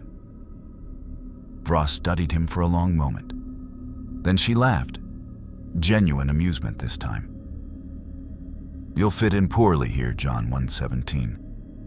But perhaps that's what makes you valuable. She turned to Meridius. Brother Sergeant, the stranger is under my authority as an auxiliary asset. He fights with us, but operates with tactical independence. Meridius looked like he'd bitten something sour. Inquisitor, this is highly irregular. The Inquisition thrives on irregularity, Vross interrupted. Now prepare for extraction. We have another target, a Chaos warband operating in the northern continent. And our new asset is about to learn that today's battle was merely the opening move. As the Ultramarines began the grim work of purifying the manufactorum with flamers and prayers, Chief checked his equipment. His MA-40 was nearly dry. His shields needed proper maintenance. Cortana was operating at reduced efficiency from the psychic interference. But he'd survived, adapted, proven himself in this nightmare universe. And he'd learned something critical. The Imperium was brutal, fanatical, and merciless. But they were also fighting threats that maybe, required that kind of brutality to survive. Whether he could live with that remained to be seen. The Thunderhawk's troop bay had become Chief's temporary quarters, a 6-by-8-foot section of deck plating where he could maintain his equipment and attempt something resembling rest. 3 days had passed since the Manufactorum assault. 3 days of transit to the northern continent, while Inquisitor Vross coordinated with Imperial forces and the Ultramarines performed their own mysterious rituals in the ship's chapel. Chief sat with his MA-40 disassembled, cleaning each component with a cloth he'd improvised from non-corrupted fabric scavenged from the Forge world. The rifle had performed admirably, but sustained combat was degrading parts that were never designed for the abuse he'd subjected them to. No UNSC armory to requisition replacements. No supply chain. Just whatever he could scavenge or improvise. Cortana. Ammunition status.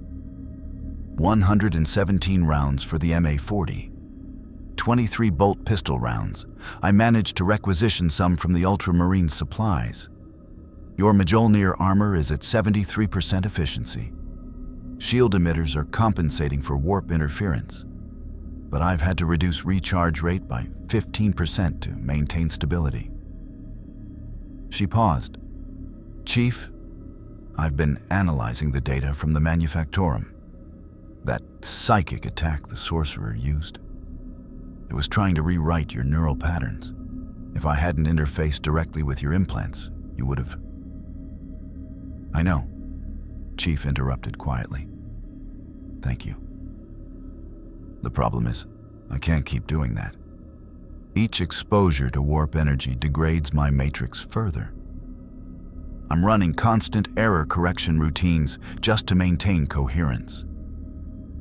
Her voice carried something he'd rarely heard from her. Uncertainty. Chief, If we can't find a way to shield me from this warp phenomenon, I'm going to fragment. Maybe permanently. Chief's hand stilled on the rifle components. Cortana had been with him for years. Through the destruction of Installation 04, the battle for Earth, the fight against the Didact. She wasn't just an AI. She was his partner. "We'll figure it out," he said. "The Imperium has psychic wards. Maybe we can adapt the technology." Maybe. But they'll want to know why I need shielding. And if they discover I'm an AI... She didn't finish the sentence. She didn't need to. Chief had seen how the Ultramarines reacted to the concept of artificial intelligence, tech heresy, execution, and mind-wiping. He wouldn't let that happen. The troop bay hatch cycled open, admitting Brother Sergeant Meridius. The Ultramarine had removed his helmet, revealing that granite-carved face and eyes that had seen too many battles. He carried 2 ration packs, Imperial military provisions that looked like they'd been designed by someone who'd heard about food but never actually tasted any. "You need to eat," Meridius said, tossing 1 pack to Chief. "Human physiology requires sustenance, even for warriors of your capability." Chief caught the pack, surprised by the gesture. "Thank you." Meridius settled onto the deck, plating across from him, moving with the careful precision of a man in powered armor.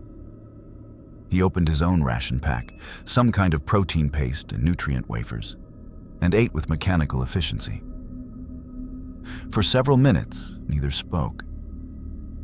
Then Meridius broke the silence. "You fought well at the Manufactorum, better than I expected from someone who isn't Astartes." He used the term naturally, as if Chief should know what it meant. "Your tactics are unconventional, improvised, but effective. Where I come from, we call it adaptation." Chief replied, forcing himself to eat the protein paste. It tasted like chalk mixed with motor oil. "The Covenant had better technology, better numbers, better everything. We survived by learning faster than they could adapt." "This Covenant?" Meridius said, genuine curiosity in his voice. "You've spoken of them before. A Xenos alliance, you said. Multiple species united against humanity." Chief nodded, seeing an opportunity to build rapport. The prophets, the elites, the brutes, the hunters, all convinced humanity was an affront to their gods. They glassed colonies, killed billions. We fought them for nearly 30 years before we found a way to fracture their alliance. Meridius was quiet for a moment, processing this. "And you fought in this war? For 30 years?" "Since I was 14. Deployed into combat at 15. Chief met the Ultramarine's gaze.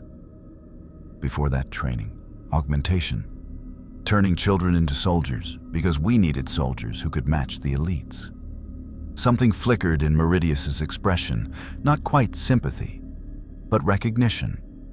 "We Astartes are recruited young as well. 10 to 14 standard years, implanted with gene seed, subjected to brutal conditioning, transformed into weapons for the Emperor's wars." He looked down at his ceramite gauntlets. "I was 12 when I was taken from my hive world. I barely remember my life before the chapter." The admission hung in the air between them. 2 child soldiers, created by civilizations desperate enough to sacrifice their young for survival. The parallel was uncomfortable, but it created understanding where there had been only suspicion before. "Your chapter?" Chief said carefully. "The Ultramarines. Meridius mentioned something about a Primarch earlier. What is that?" Meridius's expression transformed, pride, reverence, and absolute devotion. "The Primarchs were the Emperor's sons, 20 demigods created to lead his armies during the Great Crusade. Robert Guilliman, our Primarch, wrote the Codex Astartes. the holy text that guides all space marine tactics and doctrine. His voice carried the weight of religious conviction. He was wounded during the heresy, placed in stasis for 10,000 years. But he has returned. He leads the Imperium now, in the Emperor's name. Chief filed that information away. A returned demigod leading the Imperium. Another data point in understanding this civilization's power structure. The Manufactorum sorcerer, Chief said, shifting topics. He was trying to bind a demon. What exactly is a demon in your context? Meridius's expression darkened. Warp entities, creatures of chaos born from humanity's darkest emotions and sustained by worship of the ruinous powers. He leaned forward, intensity radiating from him. You must understand, John 1:17. The warp is not simply another dimension. It is hell itself, given form. Every negative emotion, every moment of suffering, every act of corruption feeds it. And the demons that dwell there hunger endlessly for reality, seeking to break through and consume everything. And the Chaos Space Marines worship these things? Worse, they've given themselves to chaos willingly. Meridius's voice carried barely controlled fury. The traitor legions were once loyalists like us, our brothers, fighting in the Emperor's name. But they were corrupted during the Horus Heresy, when the War Master himself turned against the Emperor and plunged the galaxy into civil war. Those who survived became what you fought, mockeries of what they once were. Chief thought about the world eaters he'd faced, the rage, the brutality, the complete devotion to violence for its own sake. They seemed fanatical, like they'd lost everything human. Because they have. Meridius's fist clenched. Khorne, the blood god they worship, he feeds on rage and bloodshed. His followers gradually lose all capacity for anything except violence. They become living weapons, incapable of peace or reason. And they spread that corruption wherever they go, turning civilized worlds into charnel houses. The troop bay fell silent except for the Thunderhawk's engines. Chief processed what he'd learned, building a clearer picture of the 41st millennium's conflicts. This wasn't a war between nations or even species. This was existential struggle against forces that corrupted reality itself. The woman I saved, Chief said. In the Hab district, Vross said she was clean. This time, Meridius replied. But exposure to chaos leaves marks, John 1:17. Psychological scars that make future corruption more likely. We destroy the tainted not from cruelty, but from necessity, because one corrupted individual can doom an entire world. He met Chief's eyes. You showed mercy. That's admirable. But mercy in the wrong place becomes a weapon chaos uses against us. So you kill everyone just to be sure? We kill everyone we must to ensure survival. Meridius's voice carried the weight of millennia. You've been in the 41st millennium for days. We've been fighting this war for 10,000 years. Every time we showed mercy, chaos exploited it. Every time we hesitated, worlds fell. We learned, John 1:17. We adapted. And the lesson was this. Against chaos, there is no middle ground. Only total war. Chief understood the logic, even if he couldn't accept it. Where I come from, we had a saying. Spartans never die. They're just missing in action. We didn't leave people behind. Didn't write them off as acceptable losses. A luxury you could afford, Meridius said quietly. Because your enemies could be fought with conventional weapons and tactics. Here, the enemy is corruption itself. Ideas that spread like disease. Faith that rewrites reality. He stood, towering over Chief, even without his helmet. Learn this quickly, stranger, or you won't survive. The Imperium is cruel because anything less than cruelty is death. We are brutal because gentleness invites damnation. We are merciless because mercy is a gift to our enemies. The hatch cycled open again, admitting Inquisitor Vross. She looked between Chief and Meridius, reading the tension. Am I interrupting a philosophical debate? How refreshing. Usually the Astartes just lecture me on the Codex. Inquisitor, Meridius said formally. We were discussing operational doctrine. I'm sure you were. Vross turned to Chief. We're approaching the target zone. The Bloodied Fist's main warband is operating from a converted Imperial fortress in the northern wastes. Intelligence suggests they're preparing for a major ritual, something involving multiple sorcerers and sacrificing the entire fortress garrison. She activated a hololithic projector, showing the fortress in wireframe. Approximately 200 Chaos Marines, 3,000 cultists, unknown number of demons if the ritual succeeds. Chief studied the display. The fortress was a nightmare of defensible positions. Overlapping fields of fire, walls designed to withstand orbital bombardment, and limited approach vectors. A frontal assault would be a bloodbath. What's the plan? He asked. Vross smiled coldly. The Ultramarines will lead the primary assault on the main gate. Standard siege doctrine. Establish a beachhead, bring in heavy weapons, grind them down through superior discipline and firepower. She zoomed the display to show a secondary structure. But that's the distraction. You and I will infiltrate through the fortress's waste reclamation system, reach the ritual chamber, and assassinate the sorcerers before they can complete their summoning. Just the two of us? Chief raised an eyebrow. Against unknown numbers in enemy territory? I have faith in your capabilities, Vross said, and I'm not without resources myself. She tapped the power sword at her hip. Besides, you've already proven you can disrupt chaos rituals. Let's see if lightning strikes twice. Meridius looked uncomfortable. Inquisitor, this plan violates the Codex Astartes. A two-person infiltration against such odds is exactly why it might succeed. Vross interrupted. The World Eaters expect overwhelming force.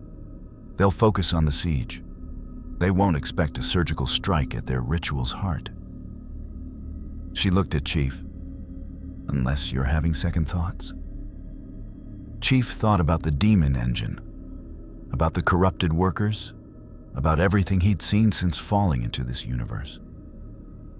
Then he thought about Cortana's deteriorating matrix, about finding a way home, about surviving long enough to understand this nightmare galaxy. I'm in, he said, but I need better equipment. My rifle's degrading, and I'm low on ammunition. The Adeptus Mechanicus aboard ship have been studying your weapons, Vross said. They're enthusiastic about your technology. Heretically so in some cases. But they've fabricated ammunition based on your rifle's specifications. It's not perfect, but it should function. That was more than Chief had hoped for. And Cortana? Vross's expression sharpened. Your AI companion? Yes, that remains a problem. She glanced at Meridius. Brother Sergeant, give us the room. Meridius looked like he wanted to object, but inquisitorial authority trumped even Astartes' pride. He left, sealing the hatch behind him. When they were alone, Vross spoke quietly. I know what Cortana is, John 1:17.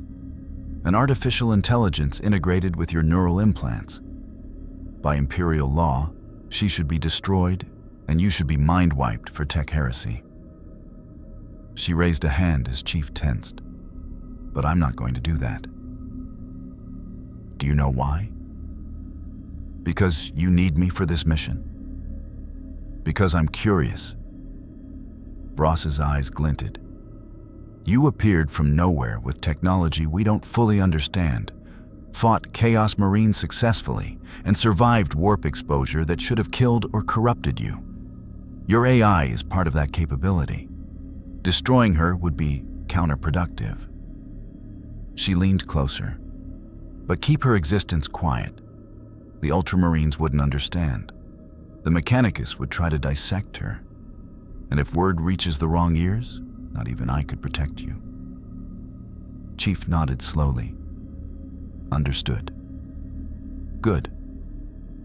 Vross straightened. We have 6 hours until planetfall. Rest, prepare your equipment, and pray to whatever gods you believe in, because we're about to walk into hell itself.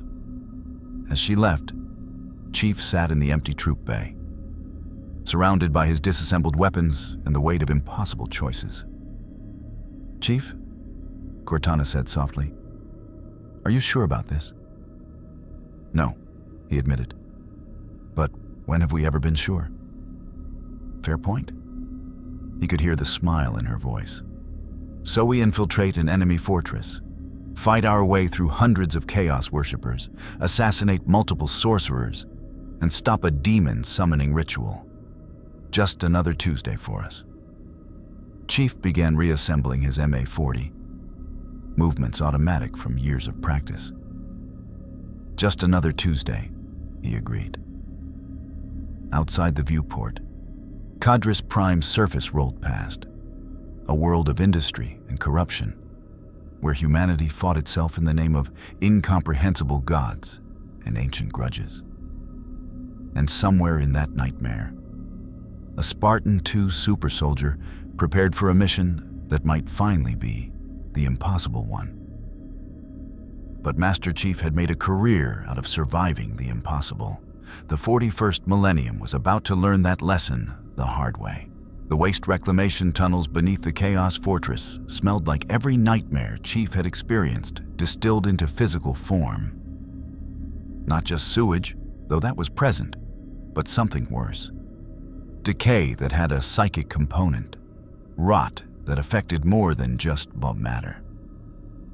His armor's environmental seals were working overtime, and even through the filtration, he could taste copper and sulfur.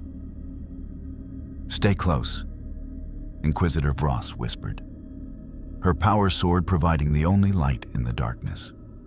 The blade hummed with energy that cast dancing shadows on walls covered in organic growth that definitely hadn't been part of the original Imperial construction.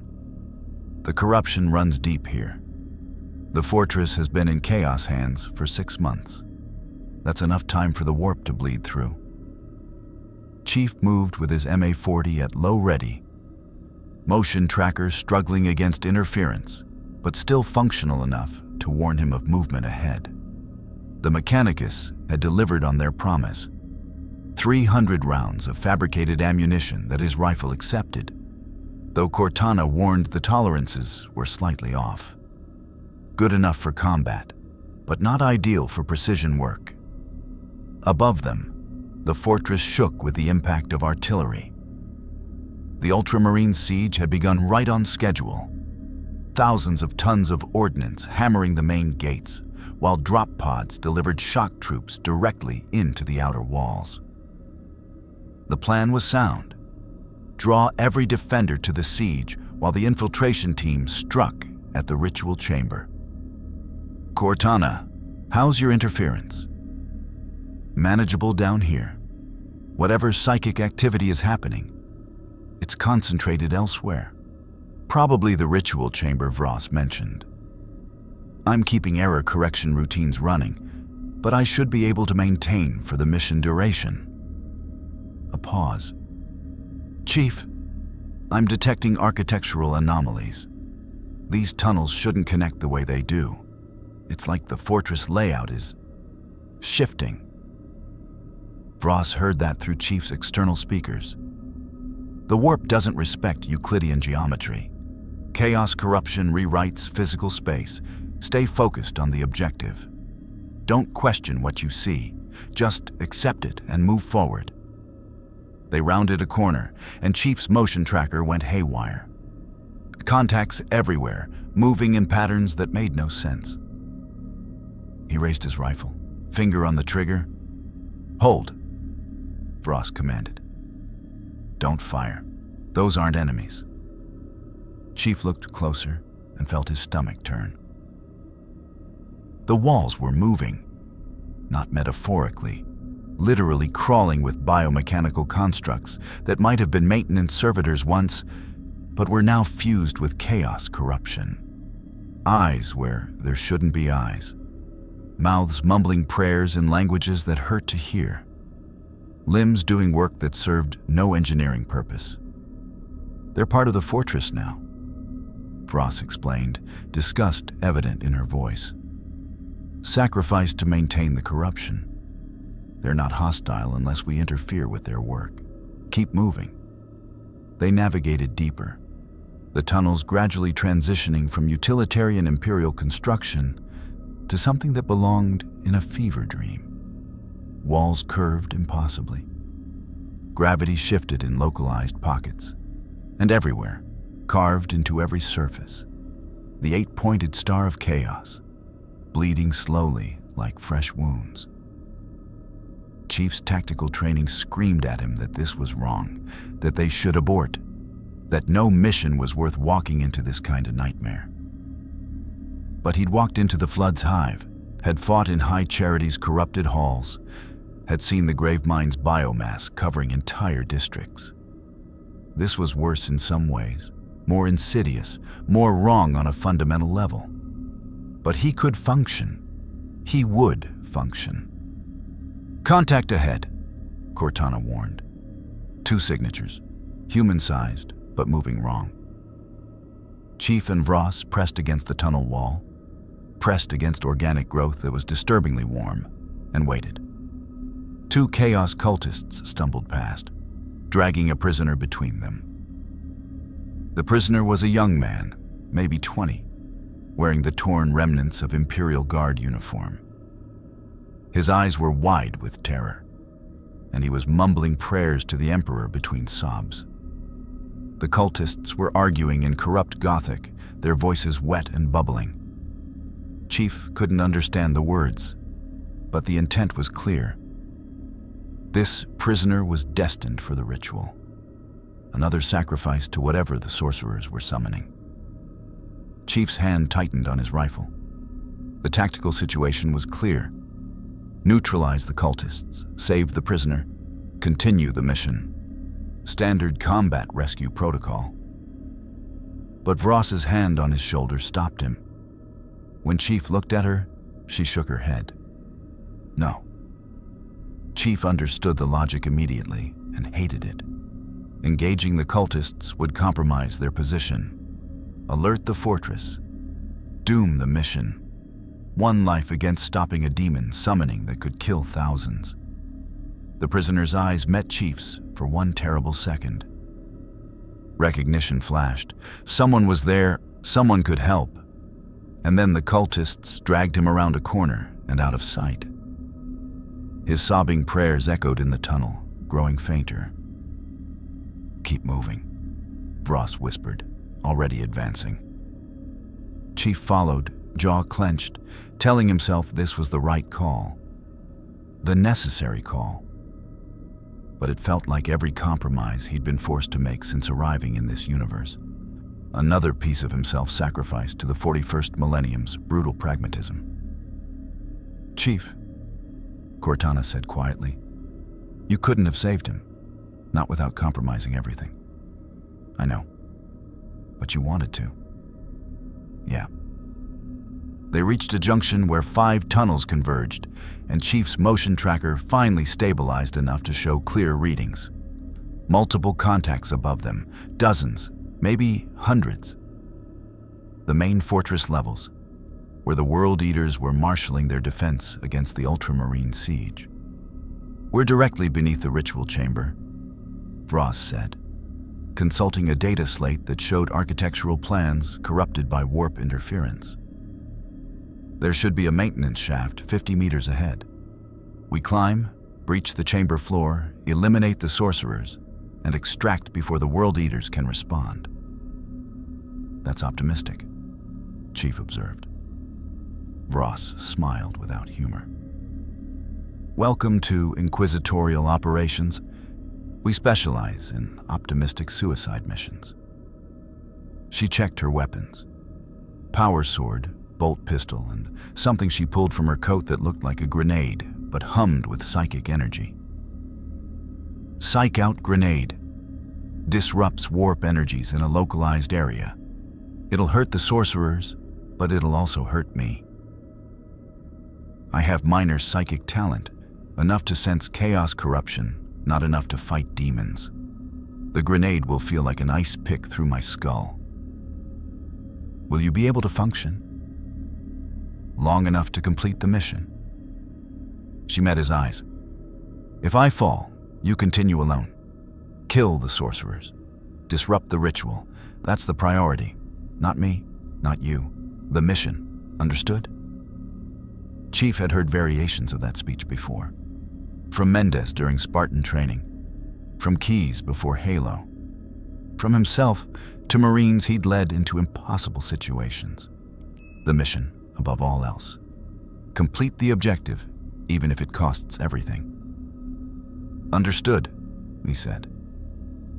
They found the maintenance shaft. A vertical tunnel barely wide enough for Chief's armor, climbing rungs corroded by age and corruption. Chief went first, testing each rung before committing his weight.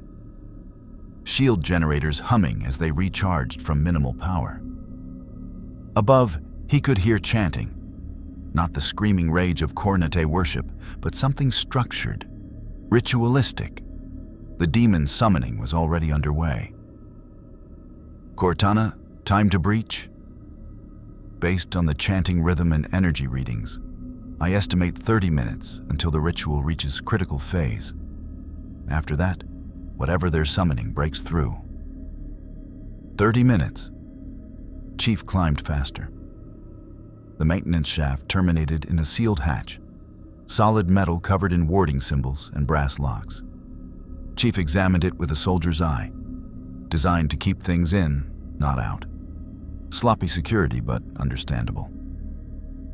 The World Eaters probably assumed nothing could approach from below. Breaching, Chief whispered into the Vox. He placed a small charge, Imperial demo pack Vross had provided, and descended several rungs. 3 seconds. The explosion was muffled. Directionality shaped to blow the hatch upward rather than outward. Chief was moving before the debris stopped falling, hauling himself through the opening with his MA-40 leading. He emerged into hell. The ritual chamber had been the fortress's command center once. Now it was a cathedral to chaos. Brass symbols covering every surface, chains hanging with skulls, and at the center, a summoning circle 30 feet across, drawn in blood that still steamed. 8 World Eater sorcerers stood around the circle, arms raised, chanting in unison. Their armor was decorated with scrollwork and trophies, their helmets removed to reveal faces warped by mutation and scarification. And inside the circle, something was forming. Not fully manifested, but present enough to make Chief's vision blur and his armor's sensors scream warnings. A shape that was too many limbs and too much rage. A presence that pressed against reality like a fist trying to punch through wet paper. The bloodthirster, Vross breathed, emerging behind Chief. They're actually summoning a greater demon. If that thing manifests fully... She didn't finish. She didn't need to. Chief raised his rifle and fired. The sorcerer's concentration shattered as 7.6 UNSC rounds tore through their ritual. One went down immediately, headshot, clean kill. Another stumbled, armor sparking. The chanting broke, became chaos, and inside the summoning circle, the forming demon shrieked with rage at being interrupted. Speak out, now! Vross hurled the grenade into the circle's center. The detonation was silent, but Chief felt it. A wave of anti-psychic force that crashed over the chamber like freezing water. The sorcerers screamed. Vross collapsed, blood streaming from her nose. And the bloodthirster's half-manifested form convulsed, reality rejecting its presence. Chief didn't stop firing.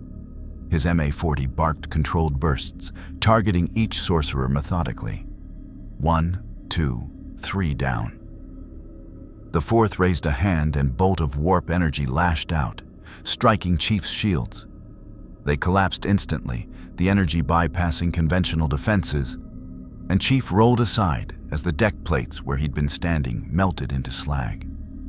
Return fire came from the chamber's entrance. World Eater's warriors responding to the intrusion. Bolt rounds detonated around Chief's position, forcing him behind a support pillar that was half corroded by chaos corruption. He was pinned, outnumbered, shields down, and Vross was unconscious. Tactical situation, catastrophic. Cortana, options? The ritual is disrupted but not destroyed. The bloodthirster is trying to maintain its manifestation through pure willpower. If you can kill the remaining sorcerers, it'll be forced back into the warp. She paused. But you've got approximately 20 World Eaters converging on this position, and your shields need another 40 seconds to recharge. 20 warriors. 40 seconds. 4 sorcerers still alive and trying to restart the ritual. Chief looked at the summoning circle, at the bloodthirster's form writhing inside it, at Vross bleeding on the deck. He looked at his rifle, 60 rounds remaining, and made a decision that would have gotten him court-martialed in the UNSC. He charged the summoning circle, not toward cover, not toward a defensive position, directly at the demon itself, firing on full automatic at the sorcerers maintaining its manifestation. His shields were down. His armor was damaged. He was one Spartan against the forces of chaos in the heart of their power. But Spartans didn't do cautious. They did what worked.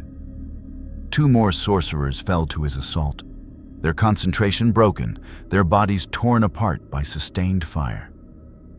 The bloodthirster's form destabilized further, its howl of rage shaking the chamber's foundations. Chief vaulted over the circle's edge. Some insane part of his training, noting that the blood was still warm, and came up firing point blank into the last 2 sorcerers. One died instantly. The other grabbed Chief's rifle barrel with a clawed hand, armor-enhanced strength bending the weapon, and Chief realized with cold certainty that he'd miscalculated. The sorcerer was too strong, too fast, and Chief's shields were still down. The sorcerer raised his other hand, energy crackling around mutated fingers, and Chief knew that energy would kill him. No shield, no cover, just death. Then a power sword punched through the sorcerer's chest from behind. Inquisitor Vross stood there, blood still streaming from her nose and ears, face pale as death but alive. Complete the mission, she gasped, then collapsed again. The sorcerer fell. The ritual circle's energy failed, and the bloodthirster, denied its full manifestation, denied its summoners, denied its entry into reality, was pulled back into the warp with a scream that shattered every piece of glass in the chamber. Chief stood in the center of the broken ritual, surrounded by dead sorcerers and the fading energy of a failed demon summoning, and allowed himself exactly 2 seconds of relief. Then the World Eaters breached the chamber entrance, and the real fight began. Chief grabbed Vross by her armor webbing and dragged her behind the nearest cover, a corrupted support pillar that had once been sanctified Imperial stonework. 20 World Eaters poured through the chamber entrance, bolt rounds turning the air into a storm of explosive death. Chief's motion tracker was useless in the psychic interference, so he relied on sound and movement. the same combat instincts that had kept him alive against the Covenant. His MA-40 was bent. The barrel warped where the sorcerer had grabbed it. Useless. Chief discarded it without hesitation and drew his captured bolt pistol. 12 rounds left. 20 enemies. The math was simple and entirely unforgiving. Cortana, shields? 15 seconds. Chief, Vross is alive, but her vital signs are critical. That psych-out grenade did as much damage to her as it did to the sorcerers. Chief checked Vross's pulse, weak but steady, and positioned her behind him, using his armored body as additional cover. The World Eaters were advancing in a disciplined firing line, not the berserker rush he'd seen before. These were veterans, experienced enough to recognize a cornered enemy and methodical enough to not give him any opening.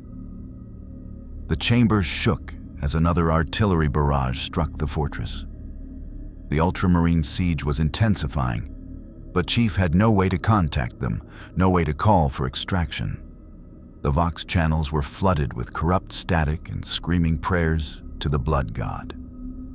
A World Eater broke from the line, chain axe revving, charging Chief's position with the single-minded aggression that defined Khorne warriors. Chief waited until the warrior was 5 meters away, then fired 3 bolt rounds into the warrior's knee joint. The leg buckled. The warrior crashed forward, momentum carrying him past Chief's cover, and Chief was already moving, grabbing the fallen chain axe, activating it, and driving the spinning teeth into the fallen warrior's neck seal. The kill was brutal, efficient, and bought Chief exactly what he needed. A functional weapon and 2 seconds of confusion as the World Eaters processed their brother's death. Chief used those 2 seconds. He sprinted along the chamber's perimeter, using corrupted support pillars for cover, chain axe in one hand and bolt pistol in the other. A World Eater tracked him, fired, and Chief's shields, finally recharged, absorbed the hits. He returned fire 3 rounds into the warrior's helmet and kept moving. The tactical situation was still catastrophic, but Chief had fought worse. The key was denying the World Eaters their advantage, superior numbers and firepower. Keep moving. Force them to turn, to adjust, to fight individually rather than as a coordinated unit. He reached the chamber's east wall where brass chains hung from the ceiling, decorative trophies that served the World Eaters' aesthetic, but also provided 3-dimensional mobility. Chief holstered his bolt pistol, grabbed a chain, and swung. The World Eater's fire tracked him, bolt rounds detonating against the wall. But Chief was already in motion, swinging, releasing, catching another chain, moving through the vertical space like he'd done in zero-gravity combat drills decades ago. He came down behind a World Eater who'd broken from the firing line, drove the chain axe into the warrior's back power pack, and rolled away as the pack exploded. 2 down, 18 to go. "Coward!" a World Eater's champion bellowed, his voice amplified through his helmet's Vox grill. "Face us with honor. Khorne cares not from whence the blood flows." Chief didn't respond. Honor was a luxury he couldn't afford. He was one Spartan in damaged armor against 18 transhuman killing machines. Survival required every advantage, every trick, every exploitation of enemy psychology and terrain. The chamber's ceiling was cross-hatched with support beams, some corroded by chaos corruption, but still structurally sound. Chief climbed, using the chains and his armor's enhanced strength to reach the upper levels. Below, the World Eaters tried to track him, but the corrupted architecture made targeting difficult. "Chief, the ritual circle is still emanating warp energy," Cortana warned. "Not enough to resummon the bloodthirster, but enough to destabilize local reality. I'm reading spatial anomalies forming." Chief saw what she meant. Areas of the chamber floor were rippling like water, gravity vectors shifting unpredictably. The failed ritual had left scars in reality itself, and those scars were widening. An idea formed. Risky, probably suicidal, but potentially effective. Cortana, can you map the spatial anomalies? Show me where reality is thinnest. Yes, but why? Oh, Chief, that's insane even by your standards. Will it work? Theoretically, but the energy discharge could collapse the entire chamber. Better than dying here. Chief dropped from the ceiling, landing in the ritual circle's center where the bloodthirster had nearly manifested. The World Eaters immediately concentrated fire on his position, recognizing that he'd trapped himself in the open. Bolt rounds hammered his shields, the air filled with explosions. Chief raised his bolt pistol and aimed at the chamber floor where Cortana's analysis showed reality at its thinnest, where the failed ritual had left a wound between dimensions. For Khorne, the World Eater's champion charged, chain axe raised, confident in his kill. Chief fired every remaining bolt round into the weakened spot. Reality screamed. The wound tore open, not wide enough to allow demons through, but wide enough to release a pulse of raw warp energy that cascaded through the chamber like a shock wave. The World Eaters were thrown back, their armor sparking as chaos energy that normally empowered them now burned uncontrolled through their systems. The champion's charge became a stumble, then a collapse, his armor's power systems overwhelmed. Chief's shields collapsed completely. His armor's systems went haywire, warnings flooding his HUD. But he was still standing, still functional, and the World Eaters were disoriented. He grabbed Inquisitor Vross, slung her over his shoulder, she weighed almost nothing compared to his armor's strength enhancement, and ran for the chamber's service exit. Behind him, the World Eaters were recovering, roaring with renewed fury. But Chief had bought himself seconds. He crashed through the service door into a maintenance corridor, sprinted 50 meters with Vross's unconscious form, and triggered the demolition charge he'd placed on the way in. The explosion collapsed the corridor behind him, buying more precious seconds. Cortana, find me an extraction route. Working on it. The fortress layout is still shifting, but I'm detecting Imperial Vox signals from the main gate. The Ultramarines have breached the outer walls. If we can reach them, show me. A route appeared on his HUD, threading through service corridors and maintenance shafts. 300 meters of hostile territory with no ammunition, failing shields, and an unconscious Inquisitor. Chief had run worse gauntlets, but not many. He moved, each step a calculated risk, each corridor a potential ambush. Cultists appeared, 3 of them armed with autoguns, and Chief killed them with the chain axe in brutal close quarters work that left his armor splattered with blood. More cultists, more kills. The chain axe's motor was overheating, the teeth dulling, but it held. The fortress shook with sustained bombardment. The Ultramarines were bringing in heavy weapons, dreadnoughts and land raiders adding their firepower to the siege. Chief could hear bolter fire echoing through the corridors, the sound of Astartes advancing, methodically clearing each section. Imperial forces, this is Master Chief John 117. He broadcast on all Vox frequencies. I'm in the East Service corridors with Inquisitor Vross. Ritual disrupted. Requesting immediate extraction, over.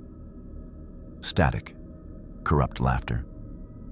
Then Brother Sergeant Meridius's voice, strained but recognizable.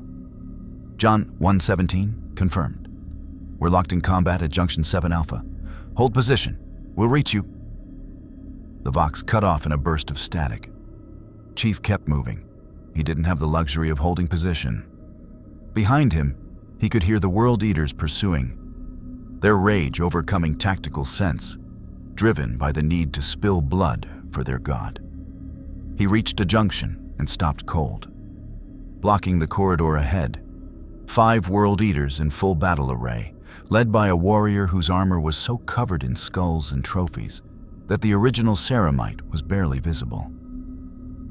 The warrior raised a massive bolt pistol and spoke in Gothic low, the words translated by Chief's armor systems. "The little warrior who killed our champion. Khorne is pleased with your offering." The warrior's helmet tilted, studying Chief. "You fight with honor, even if you serve the Corpse Emperor's dogs. Your skull will have a place of prominence on my armor." Chief set Frost down carefully against the wall, then straightened to his full height. The chain axe was nearly dead, the motor sputtering. His bolt pistol was empty. His MA-40 was destroyed. His shields were at 12%, but he still had his armor, his training, and the absolute refusal to surrender that had kept him alive for 30 years of impossible combat. "Come and take it," Chief said. The World Eaters charged as one, a wall of ceramite and rage.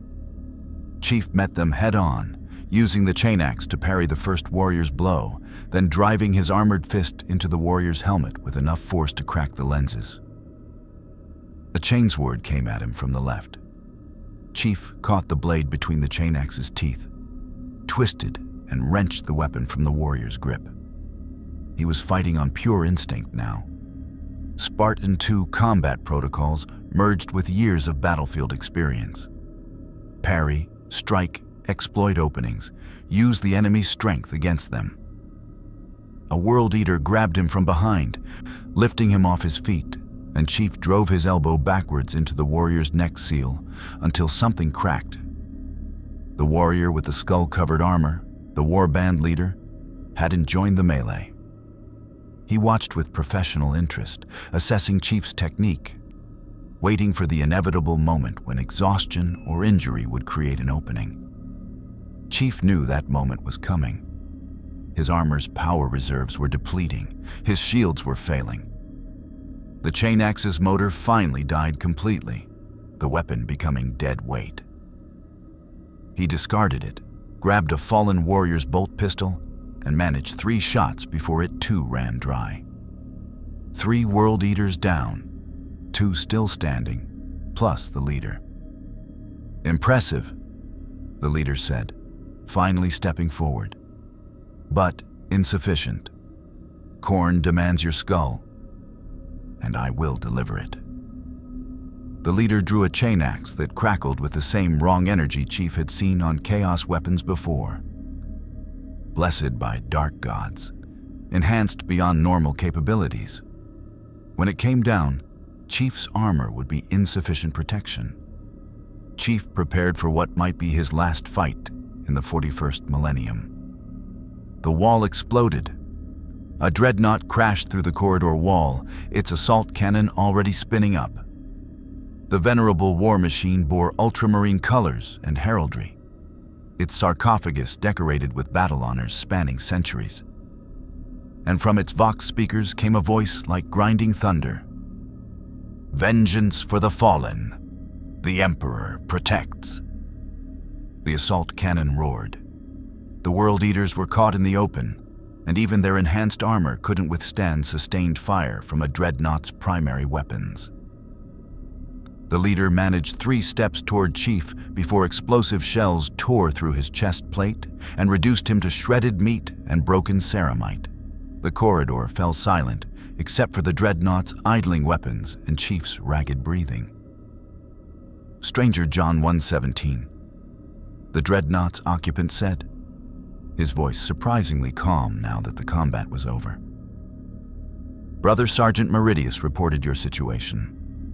I am Venerable Brother Ultratius. The Inquisitor requires immediate medical attention." Chief nodded, too exhausted for words.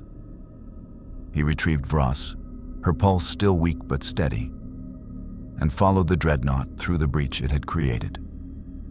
Beyond lay the fortress's outer courtyard, where Ultramarines were systematically executing the remaining cultists and World Eaters.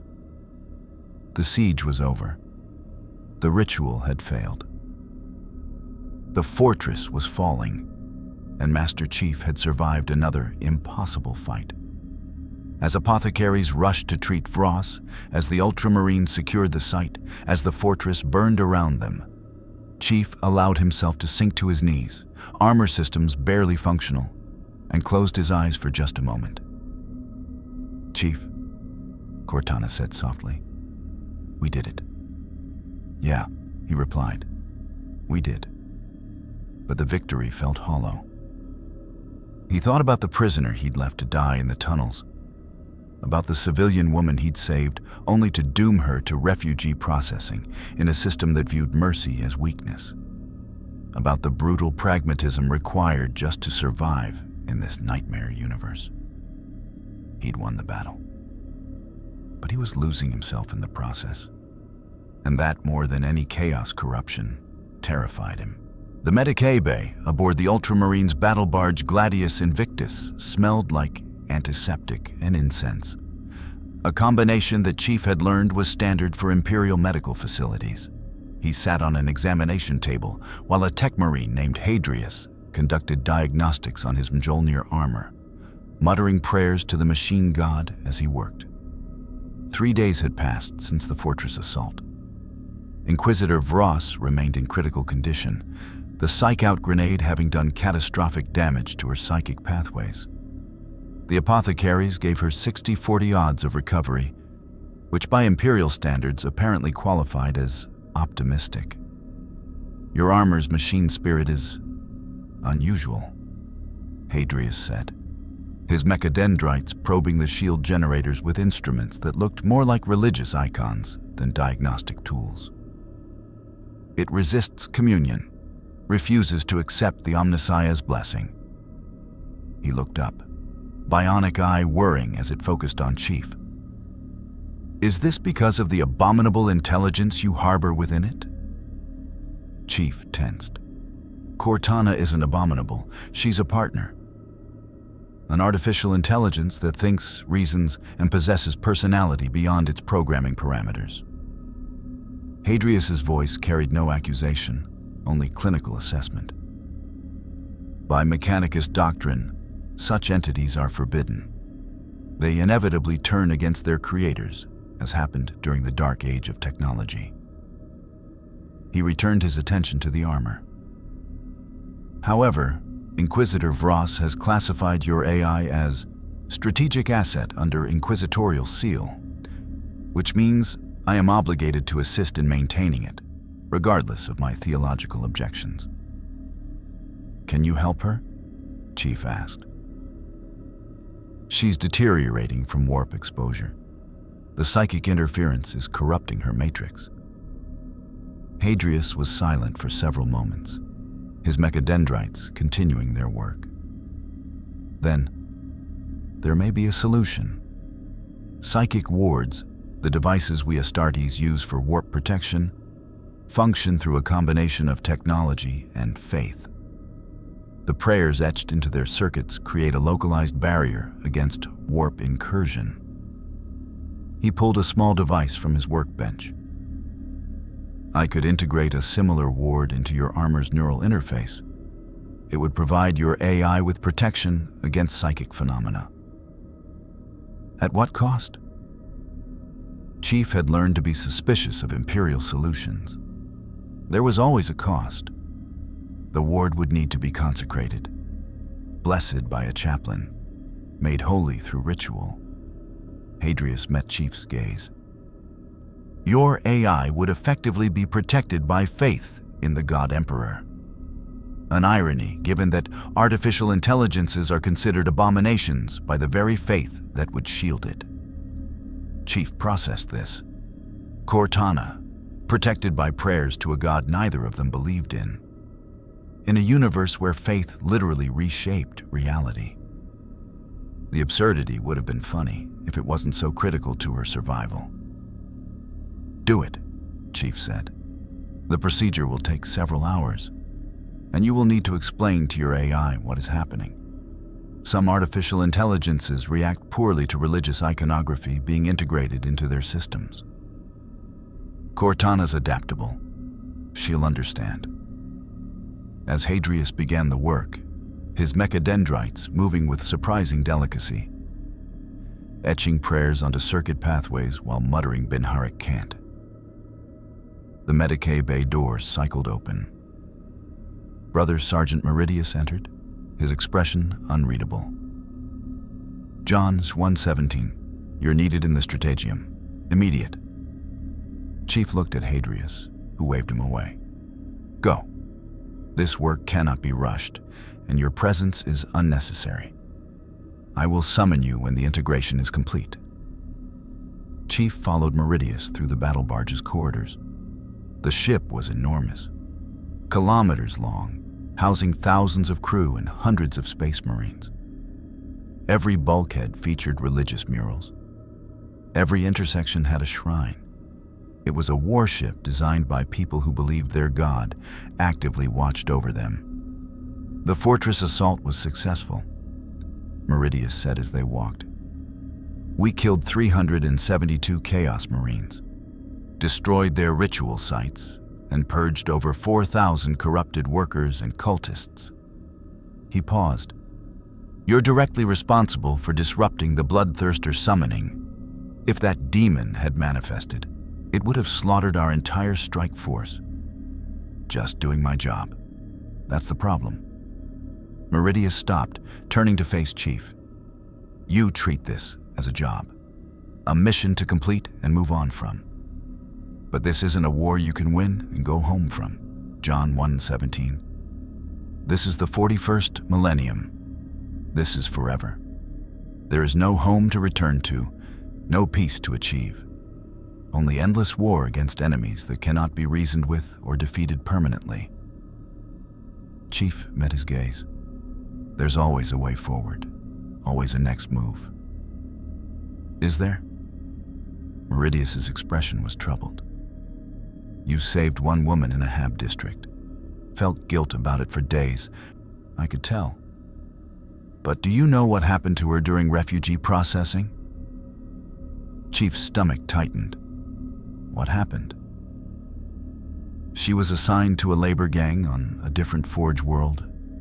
Her life expectancy, 15 years if she's fortunate. She'll work 16-hour shifts manufacturing ammunition until her body fails.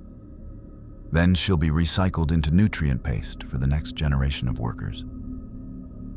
Meridius's voice was flat. That's the mercy you showed her. 15 more years of suffering before death. Perhaps execution would have been kinder. You don't believe that.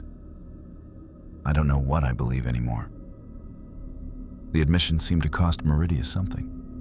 I've fought for the Imperium for 80 years, seen 1,000 worlds, killed 10,000 enemies, and every victory feels like it accomplishes nothing.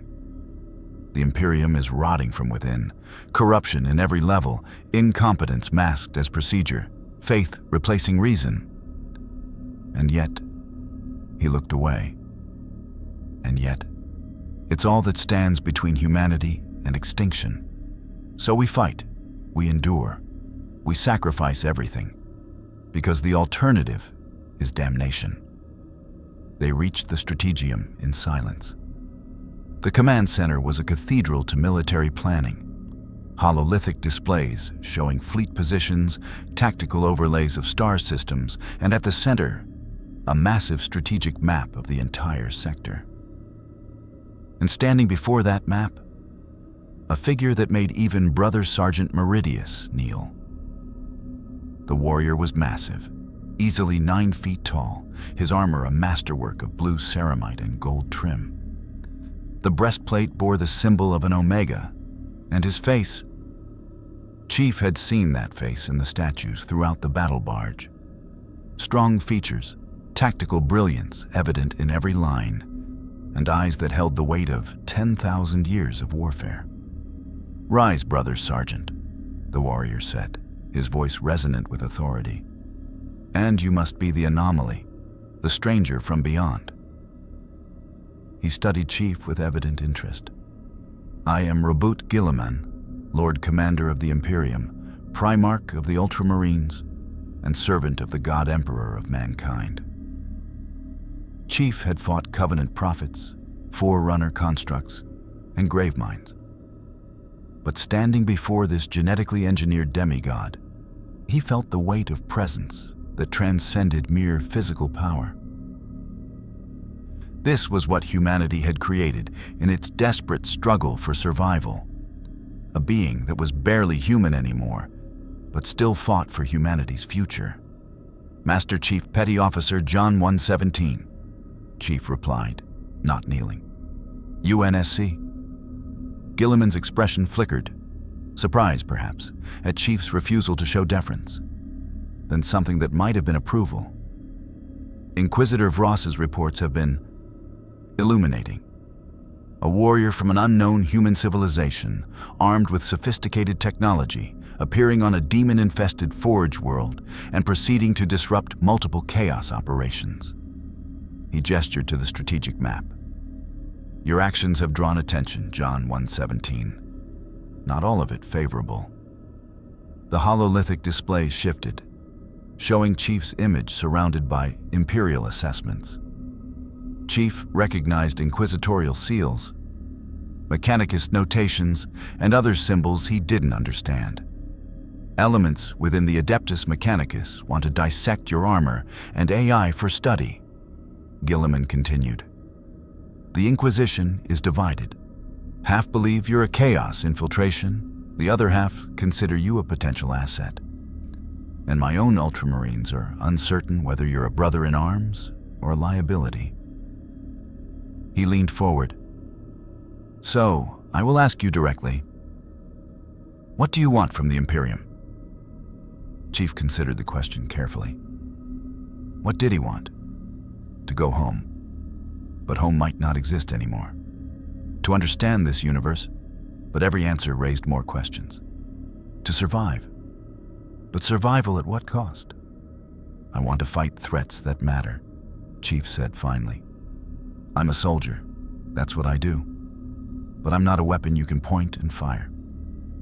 I need to understand the why behind the mission. The why?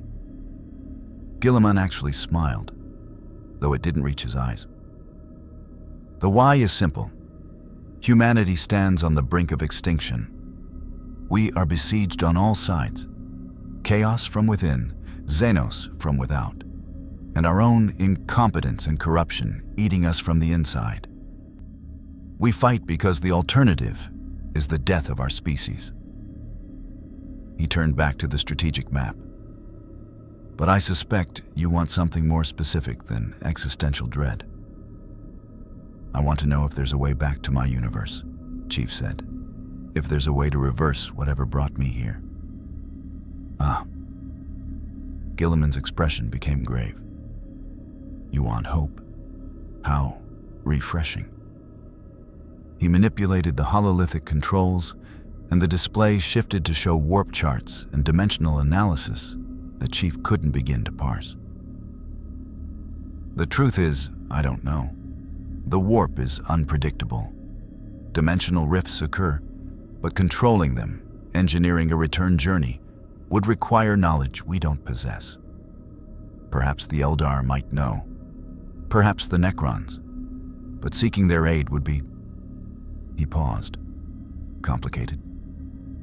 So I'm stuck here. For the foreseeable future, yes. Gilliman's tone softened slightly. I understand your situation, John 117. I was in stasis for 10,000 years. When I awoke, the Imperium I had helped build was unrecognizable. A rotting theocracy that would have horrified my father. Everything I fought for had been corrupted or forgotten. He met Chief's eyes. And yet I continue to fight. Because abandoning humanity in its darkest hour would be the ultimate betrayal. You're asking me to stay. To fight for the Imperium. I'm suggesting that you already are. Gilliman gestured to the strategic reports. You fought Chaos Marines, disrupted demon summonings, saved Imperial lives. Whether you intended to or not, you've become part of our war. He paused. But I won't conscript you, won't force your service. Instead, I offer a choice. join us officially as an auxiliary operative under inquisitorial authority. With autonomy to select your missions and question orders you find objectionable. Or, he let the word hang. Or what? Or we arrange transport to a civilized world, provide you with resources, and allow you to live whatever life you can build in the 41st millennium.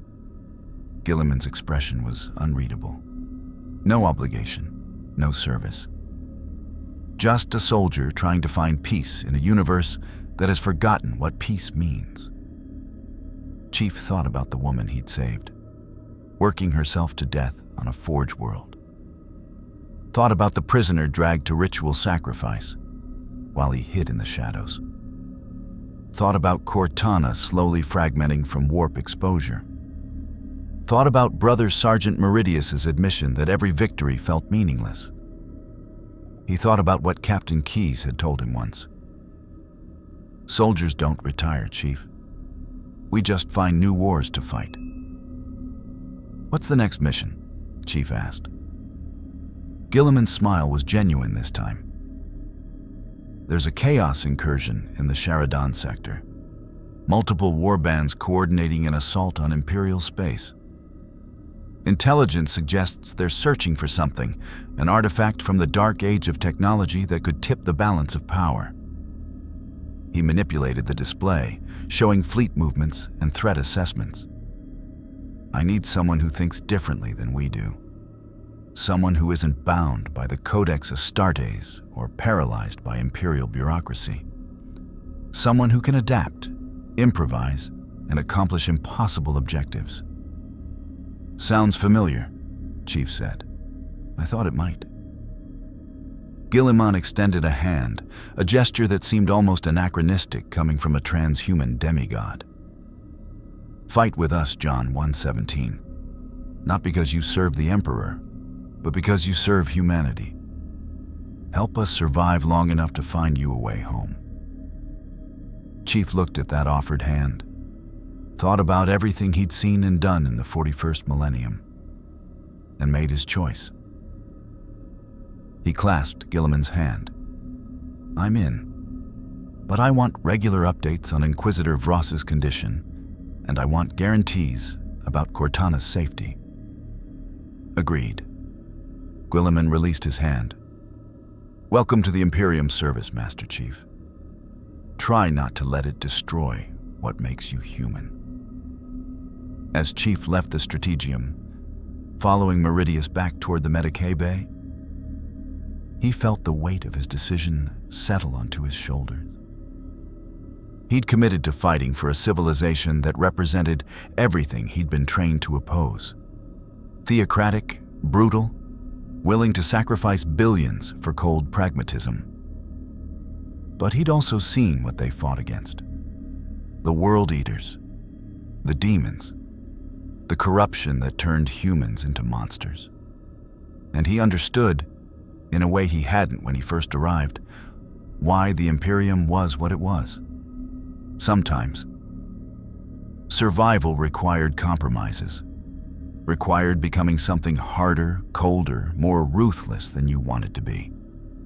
He just hoped there'd be enough of John 1:17 left when this war finally ended. If it ever ended. The Gladius Invictus translated from warp space into the Sharadan sector 3 weeks after Chief's meeting with Guilliman. 3 weeks of preparation, training with Ultramarines in their combat cages, learning Imperial tactical doctrine, and watching Cortana's integration with the psychic ward. The process had been disturbing. Prayers etched into her core matrix, Binharik cant woven through her code. But it worked. The warp interference that had been slowly killing her was now held at bay by faith in a god neither of them believed in. It's strange, Cortana had said during one of their private conversations. I can feel the prayers working, not through logic or science, but through something else. Belief made manifest. In this universe, faith literally reshapes reality. Can you live with it? Chief had asked. I can adapt. That's what we do, right? Adapt and overcome. But he'd heard the uncertainty in her voice, the acknowledgement that they were both changing, being reshaped by this nightmare universe into something neither of them had been before. Now Chief stood in the battle barge's deployment bay, checking his equipment one final time. His MJOLNIR armor had been repaired and enhanced. Psychic wards integrated into the plating, shield generators blessed by a chaplain, and his weapon loadout upgraded with Imperial technology. His MA-40 had been replaced with a specially fabricated bolter, scaled down for his frame but still packing the mass reactive ammunition that made Imperial firearms so devastating. At his hip, a plasma pistol, borrowed from the Ultramarines' armory, and a combat knife that had been consecrated in oils and prayers. He looked like a fusion of UNSC Spartan and Imperial warrior. The visual metaphor wasn't lost on him. Final briefing? Inquisitor Vross's voice came through his helmet comm. She'd recovered, barely, from the psych-out grenade's effects, though she moved with the careful deliberation of someone still healing. The target is a space hulk designated Chains of Perdition. Chaos warbands from 3 different legions are converging on it: World Eaters, Iron Warriors, and Word Bearers. Intelligence suggests they're searching for an STC fragment aboard the Hulk. Chief pulled up the tactical display on his HUD. The Space Hulk was a nightmare of fused ships, asteroids, and debris that had drifted through the warp for millennia. Kilometers of corridors, thousands of potential ambush points, and an environment where reality itself was unstable. What's an STC fragment worth that 3 Chaos warbands would cooperate? Chief asked. Standard template construct, Brother Sergeant Meridius replied, joining the briefing. He was part of the strike team, 10 Ultramarines, Inquisitor Vross, and Chief. Small enough to move quietly, large enough to handle serious resistance. Technology from the Dark Age. Blueprints for manufacturing everything from hand tools to warships. A complete STC would be priceless. Even a fragment could give whoever possesses it significant military advantage. And we can't let Chaos have it, Chief finished. Correct. Our mission? Infiltrate the Hulk, locate the STC fragment, and either secure it or destroy it. Vross's expression was grim. The Chaos warbands have been aboard for 6 days. They may have already found it, in which case, our mission becomes extraction and elimination. 6 days. Against 3 warband forces that had home field advantage in a hostile environment. Chief had run missions with worse odds, but not many. Deployment in 10 minutes, Vross continued. We're using a modified boarding torpedo. Fast insertion, no warning. Once aboard, we move in fire teams. Meridius leads the first team, I lead the second, and John 117 operates as a fast response element. She looked at Chief. You've proven you can fight independently and adapt to changing situations. Use that. Support whichever team needs you most. Exploit opportunities as they arise. Chief nodded. The role made sense. Spartans were force multipliers, assets that could tip the balance of a tactical situation through speed and aggression. He'd done this 1,000 times. Just never with Space Marines as his primary team. The deployment bay's lighting shifted to red. 5 minutes to launch. The Ultramarines began their pre-battle rituals, prayers to the Emperor and Guilliman, oaths of moments sworn and sealed with wax.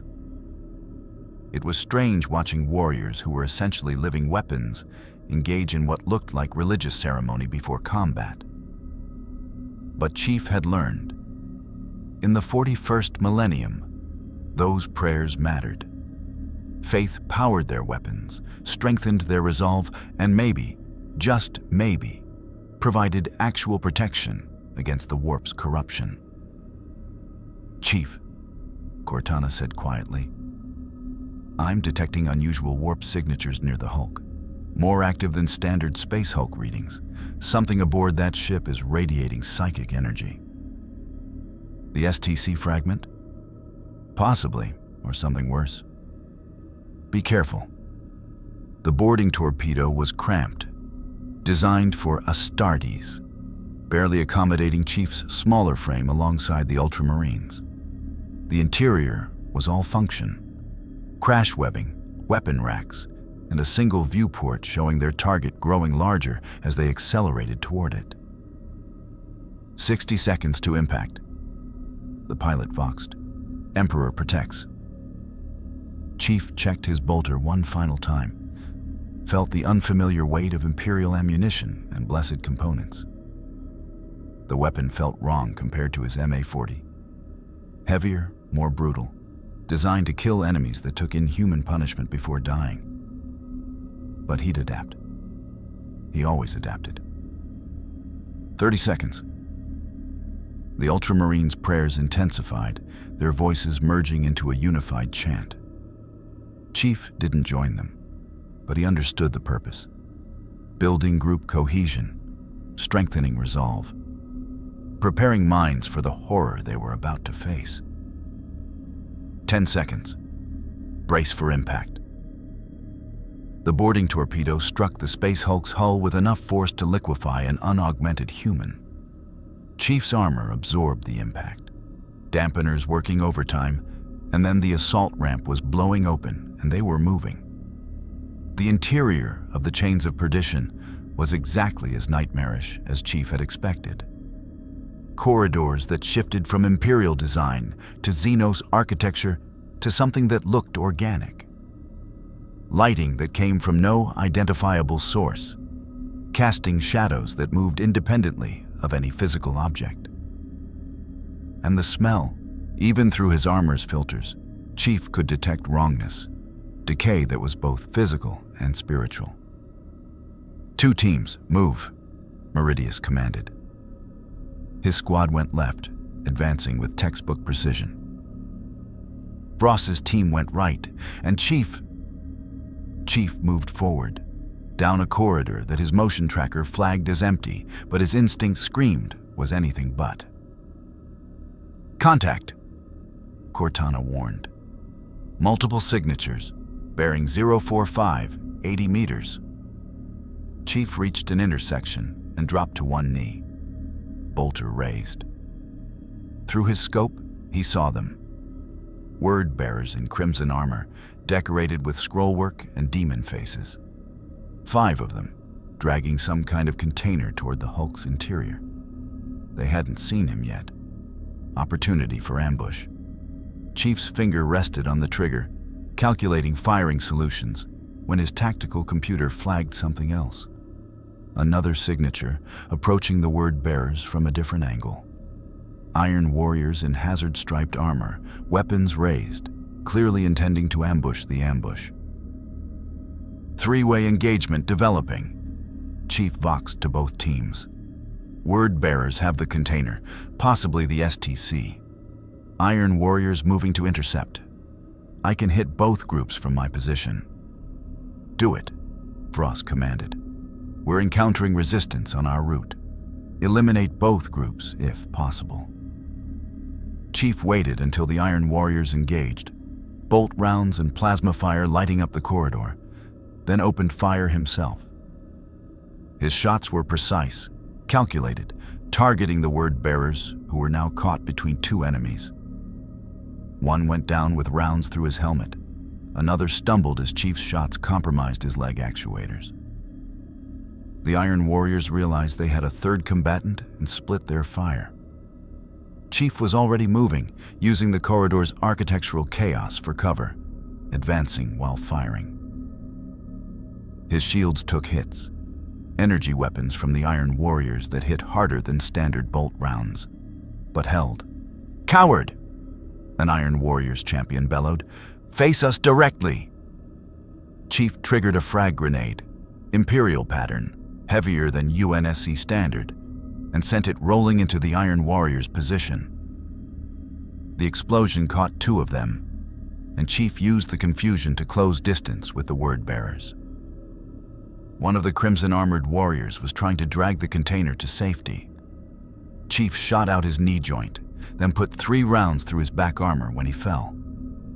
The container was right there. Chief grabbed it, mag-locked it to his armor, and sprinted back toward the intersection as both Iron Warriors and word-bearers realized he'd just stolen their prize. "Package secured," Chief voxed. "Moving to Rally Point Alpha." "Negative." Meridius's voice was strained. "Rally Point compromised. World Eaters blocking our extraction. Reroute to Point Beta." Chief adjusted course, following Cortana's navigation through corridors that seemed to actively resist logical mapping. Behind him, the sounds of pursuit. Chaos Marines from both warbands, temporarily unified by their desire to reclaim the STC. "Chief, I'm reading massive energy buildup ahead of you," Cortana warned. "Some kind of warp phenomenon. Recommend alternate route." Chief reached a junction and saw what she meant. The corridor ahead was wrong. Reality was literally breaking down, walls phasing between solid and translucent, gravity vectors shifting unpredictably. And standing in the center of that madness, a word-bearer's sorcerer, arms raised, chanting in that language that hurt to hear. The sorcerer was creating the phenomenon, using warp energy to reshape the Hulk's interior, making extraction impossible. If Chief couldn't stop him, the entire mission would fail. "Vross, I've got a sorcerer blocking the primary route to Rally Point Beta, attempting to neutralize." "Negative. Do not engage alone. Wait for support." But Chief was already moving. He'd fought warp sorcerers before, knew their weakness. They needed concentration.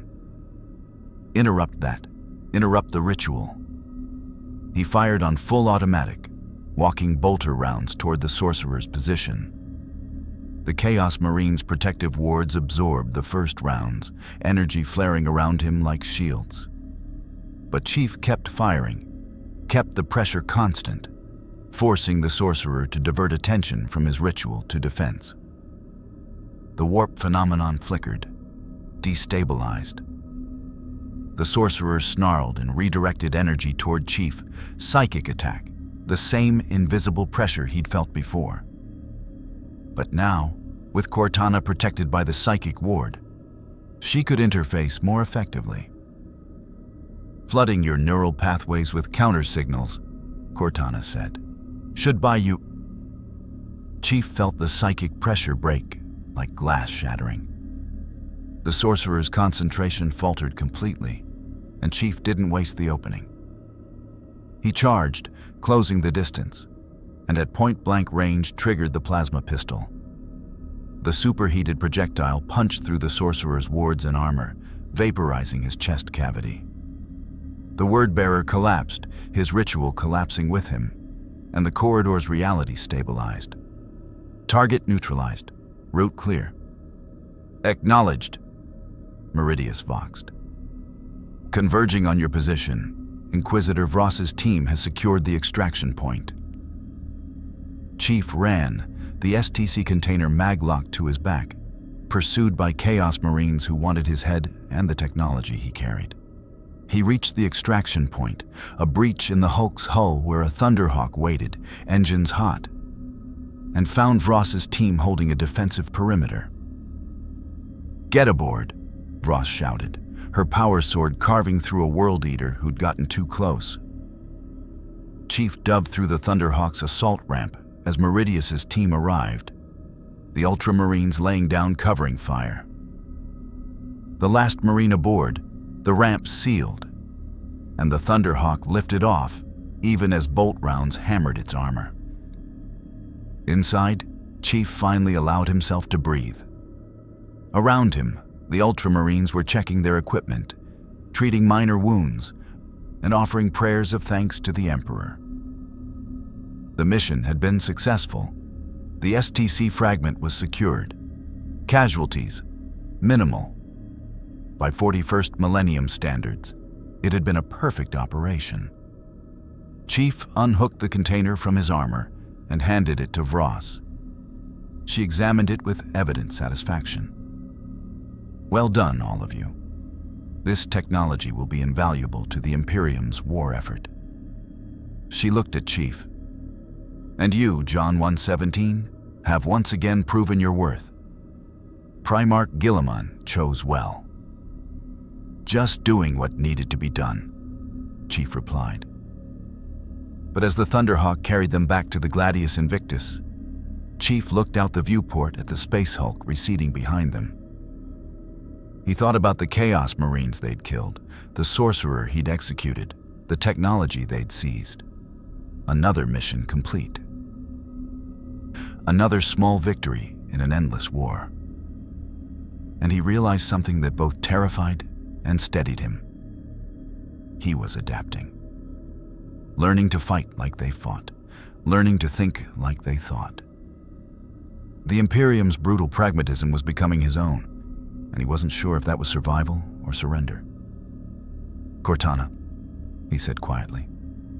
Am I changing? Becoming like them? You're adapting, she replied. That's what Spartans do. But you're still questioning, still maintaining your principles. That's what separates you from them. A pause. Don't lose that, Chief. Don't lose the part of you that asks if the mission is right, not just if it's successful. I'll try. That's all any of us can do. The Gladius Invictus grew larger in the viewport, its cathedral-like architecture both alien and increasingly familiar. Chief had survived another operation in the 41st millennium, had proven himself again, had secured technology that would help the Imperium continue its endless war. But at what cost? And for how long could he maintain his humanity in a universe that had forgotten what humanity meant? Those were questions without easy answers. Maybe questions without any answers at all. But Master Chief Petty Officer John 117 would keep asking them. Keep fighting. Keep surviving. Because that's what Spartans did. Even in the grim darkness of the far future. Where there was only war, the observation deck of the Gladius Invictus offered a view that Chief had come to associate with the 41st millennium. Beautiful and terrible in equal measure. Stars stretched across the void, ancient and cold, indifferent to the wars fought in their shadows. Somewhere out there, the UNSC might still exist, or might never have existed at all. Different universe, different reality, different rules. Chief stood in his armor, freshly maintained by Tech Marine Hadrius, watching the stars and trying to remember what peace felt like. Behind him, the battle barge hummed with activity. Thousands of crew members, hundreds of space marines, all devoted to the Emperor's endless war. He'd become part of that machine, whether he'd intended to or not. Couldn't sleep either. Brother Sergeant Meridius approached. His footsteps heavy even without his armor. He wore simple robes, his scarred face exposed, looking more human than Chief had ever seen him. Spartans don't need much sleep, Chief replied. The augmentations handle that. Convenient. Meridius joined him at the viewport. For several minutes, neither spoke. Then, you fought well on the Space Hulk. The STC fragment you recovered, preliminary analysis suggests it's a weapons manufacturing template. Not complete, but valuable. You've earned the chapter's respect. That wasn't why I did it. I know. That's why you've earned it. Meridius's expression was thoughtful. You asked me once why we fight, knowing that victory seems impossible. I've been thinking about that question. And? I don't have a good answer. We fight because we must. Because the alternative is extinction. Because somewhere in this galaxy, there are still innocent people who deserve protection, even if the Imperium fails them more often than it saves them. He looked at Chief. You remind me of what we could be, what we should be. Warriors who question orders, who maintain principles, who refuse to become the monsters we fight. I'm not sure I'm succeeding at that, Chief admitted. Every mission, I compromise a little more, accept a little more brutality, start to think like you do, that the ends justify any means. Then you're learning the hardest lesson of the 41st millennium, Meridius said quietly. That survival requires sacrifices we never wanted to make.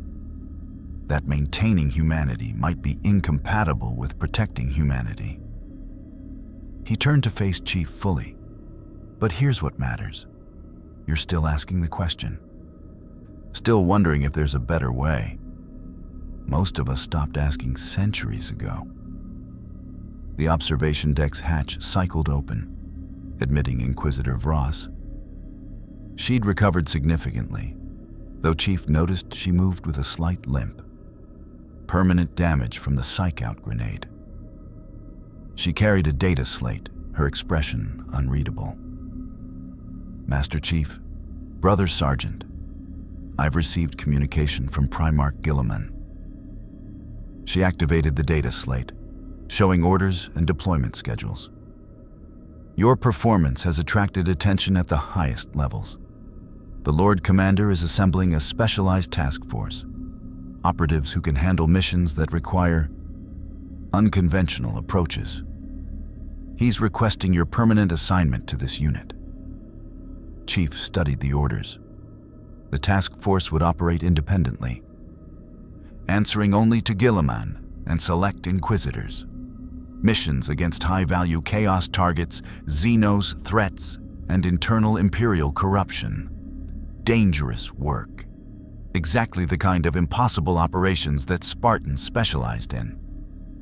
What if I refuse? Chief asked. Then we arrange your transport to a civilized world, as Guilliman promised. No obligation.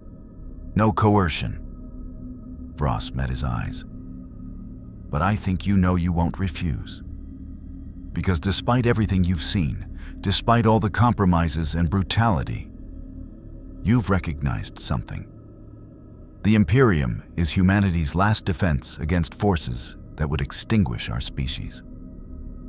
And you've never walked away from defending humanity, no matter the cost. She was right. And Chief hated that she was right. He'd spent his entire life protecting humanity. First from insurrectionists, then the Covenant, then the Flood. The enemies changed, but the mission remained constant. And now, trapped in the 41st millennium with no way home, that mission continued. There's another consideration, Vross added. Your AI, Cortana, she's unique in Imperial space. Artificial intelligence that hasn't turned hostile, that maintains loyalty and personality. The Mechanicus is fascinated. So fascinated that there are elements within the priesthood of Mars who would do anything to study her. Her expression hardened. As part of Guilliman's task force, she would fall under the highest classification. Protected, untouchable. You're using Cortana as leverage, Chief said flatly. I'm offering protection for someone you care about, while also recognizing your combat capabilities are enhanced by her presence. That's pragmatism, not leverage. Vross's tone softened slightly. John is 117. I won't pretend the Imperium is perfect. It's cruel, inefficient, and often sacrifices the very people it claims to protect. But it's also the only thing preventing humanity's extinction.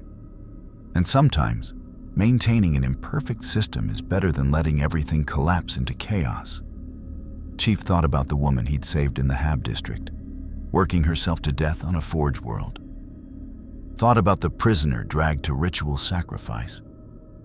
Thought about every compromise and every moral line he'd crossed since arriving in this nightmare universe. But he also thought about the bloodthirster he'd prevented from manifesting, the world eaters he'd killed, the STC fragment he'd recovered, the missions he'd completed that had saved lives, even if he'd never know whose. "I'm in," Chief said. "But on my terms. I follow orders that make tactical and moral sense. I question orders that don't. And if I'm asked to do something that crosses a line I can't come back from, I walk. No negotiation." Guilliman anticipated that response. Frost said, something almost like approval in her voice. He believes the Imperium needs voices that question, that push back against the machinery of endless war, even if those voices are heretical. She offered the data slate. "Welcome to the task force, Master Chief. Your first deployment is in 3 days. Target: a chaos cult that's infiltrated an administratum facility. Sensitive operation. Requires discretion and precision." Chief took the data slate, scanning the mission parameters. It was exactly the kind of surgical strike he'd run 100 times in the UNSC. Infiltration, elimination, extraction, familiar ground, even in an alien context.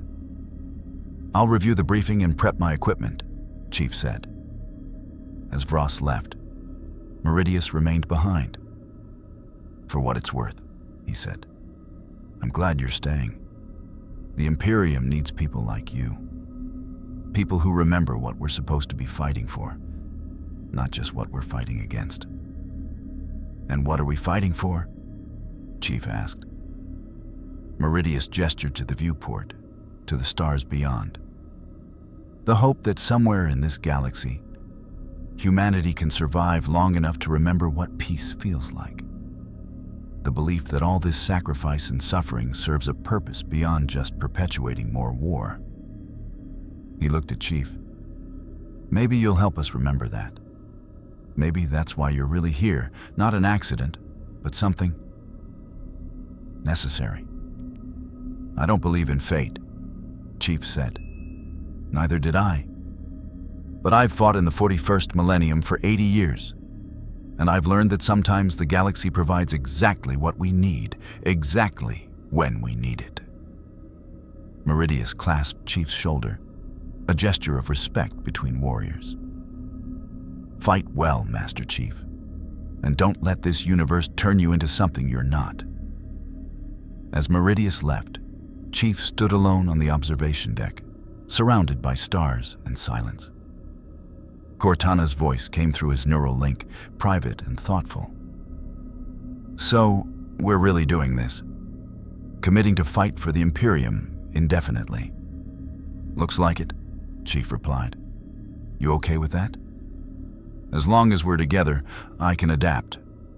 But Chief, promise me something. Promise that no matter how dark this gets, no matter how many compromises we have to make, you won't lose yourself completely. Stay, John. Stay the person who saves civilians even when it's tactically disadvantageous. Stay the soldier who questions orders." "I promise," Chief said. "We adapt, we survive, but we don't become them." "Good.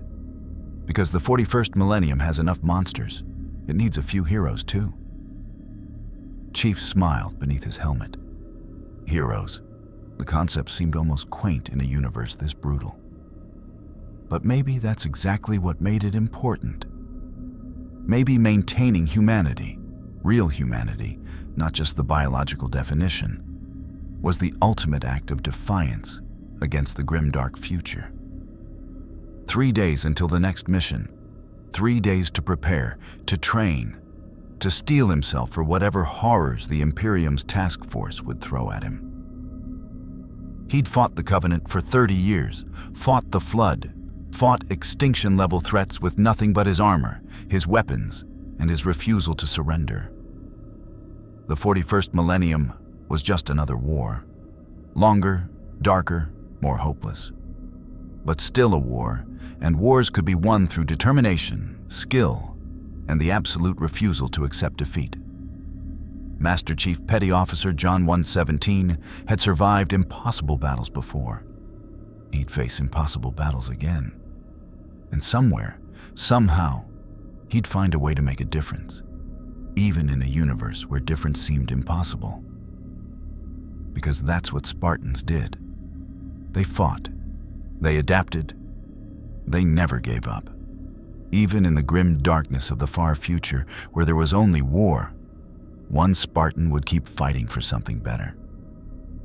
Not because victory was certain. Not because success was guaranteed, but because someone had to. Because humanity, real humanity, with all its flaws and potential, deserved to survive. And Master Chief would make damn sure it did. The stars outside the viewport burned cold and eternal, witnesses to 10,000 years of endless warfare. They would bear witness to one more soldier, fighting one more war, refusing one more time to accept that darkness was humanity's only future. The 41st millennium had gained a new defender, and the forces of chaos, corruption, and extinction would learn what it meant to face a Spartan who never stopped, never faltered, and never surrendered. The Emperor might protect, but Master Chief would fight. And in the end, that might be enough.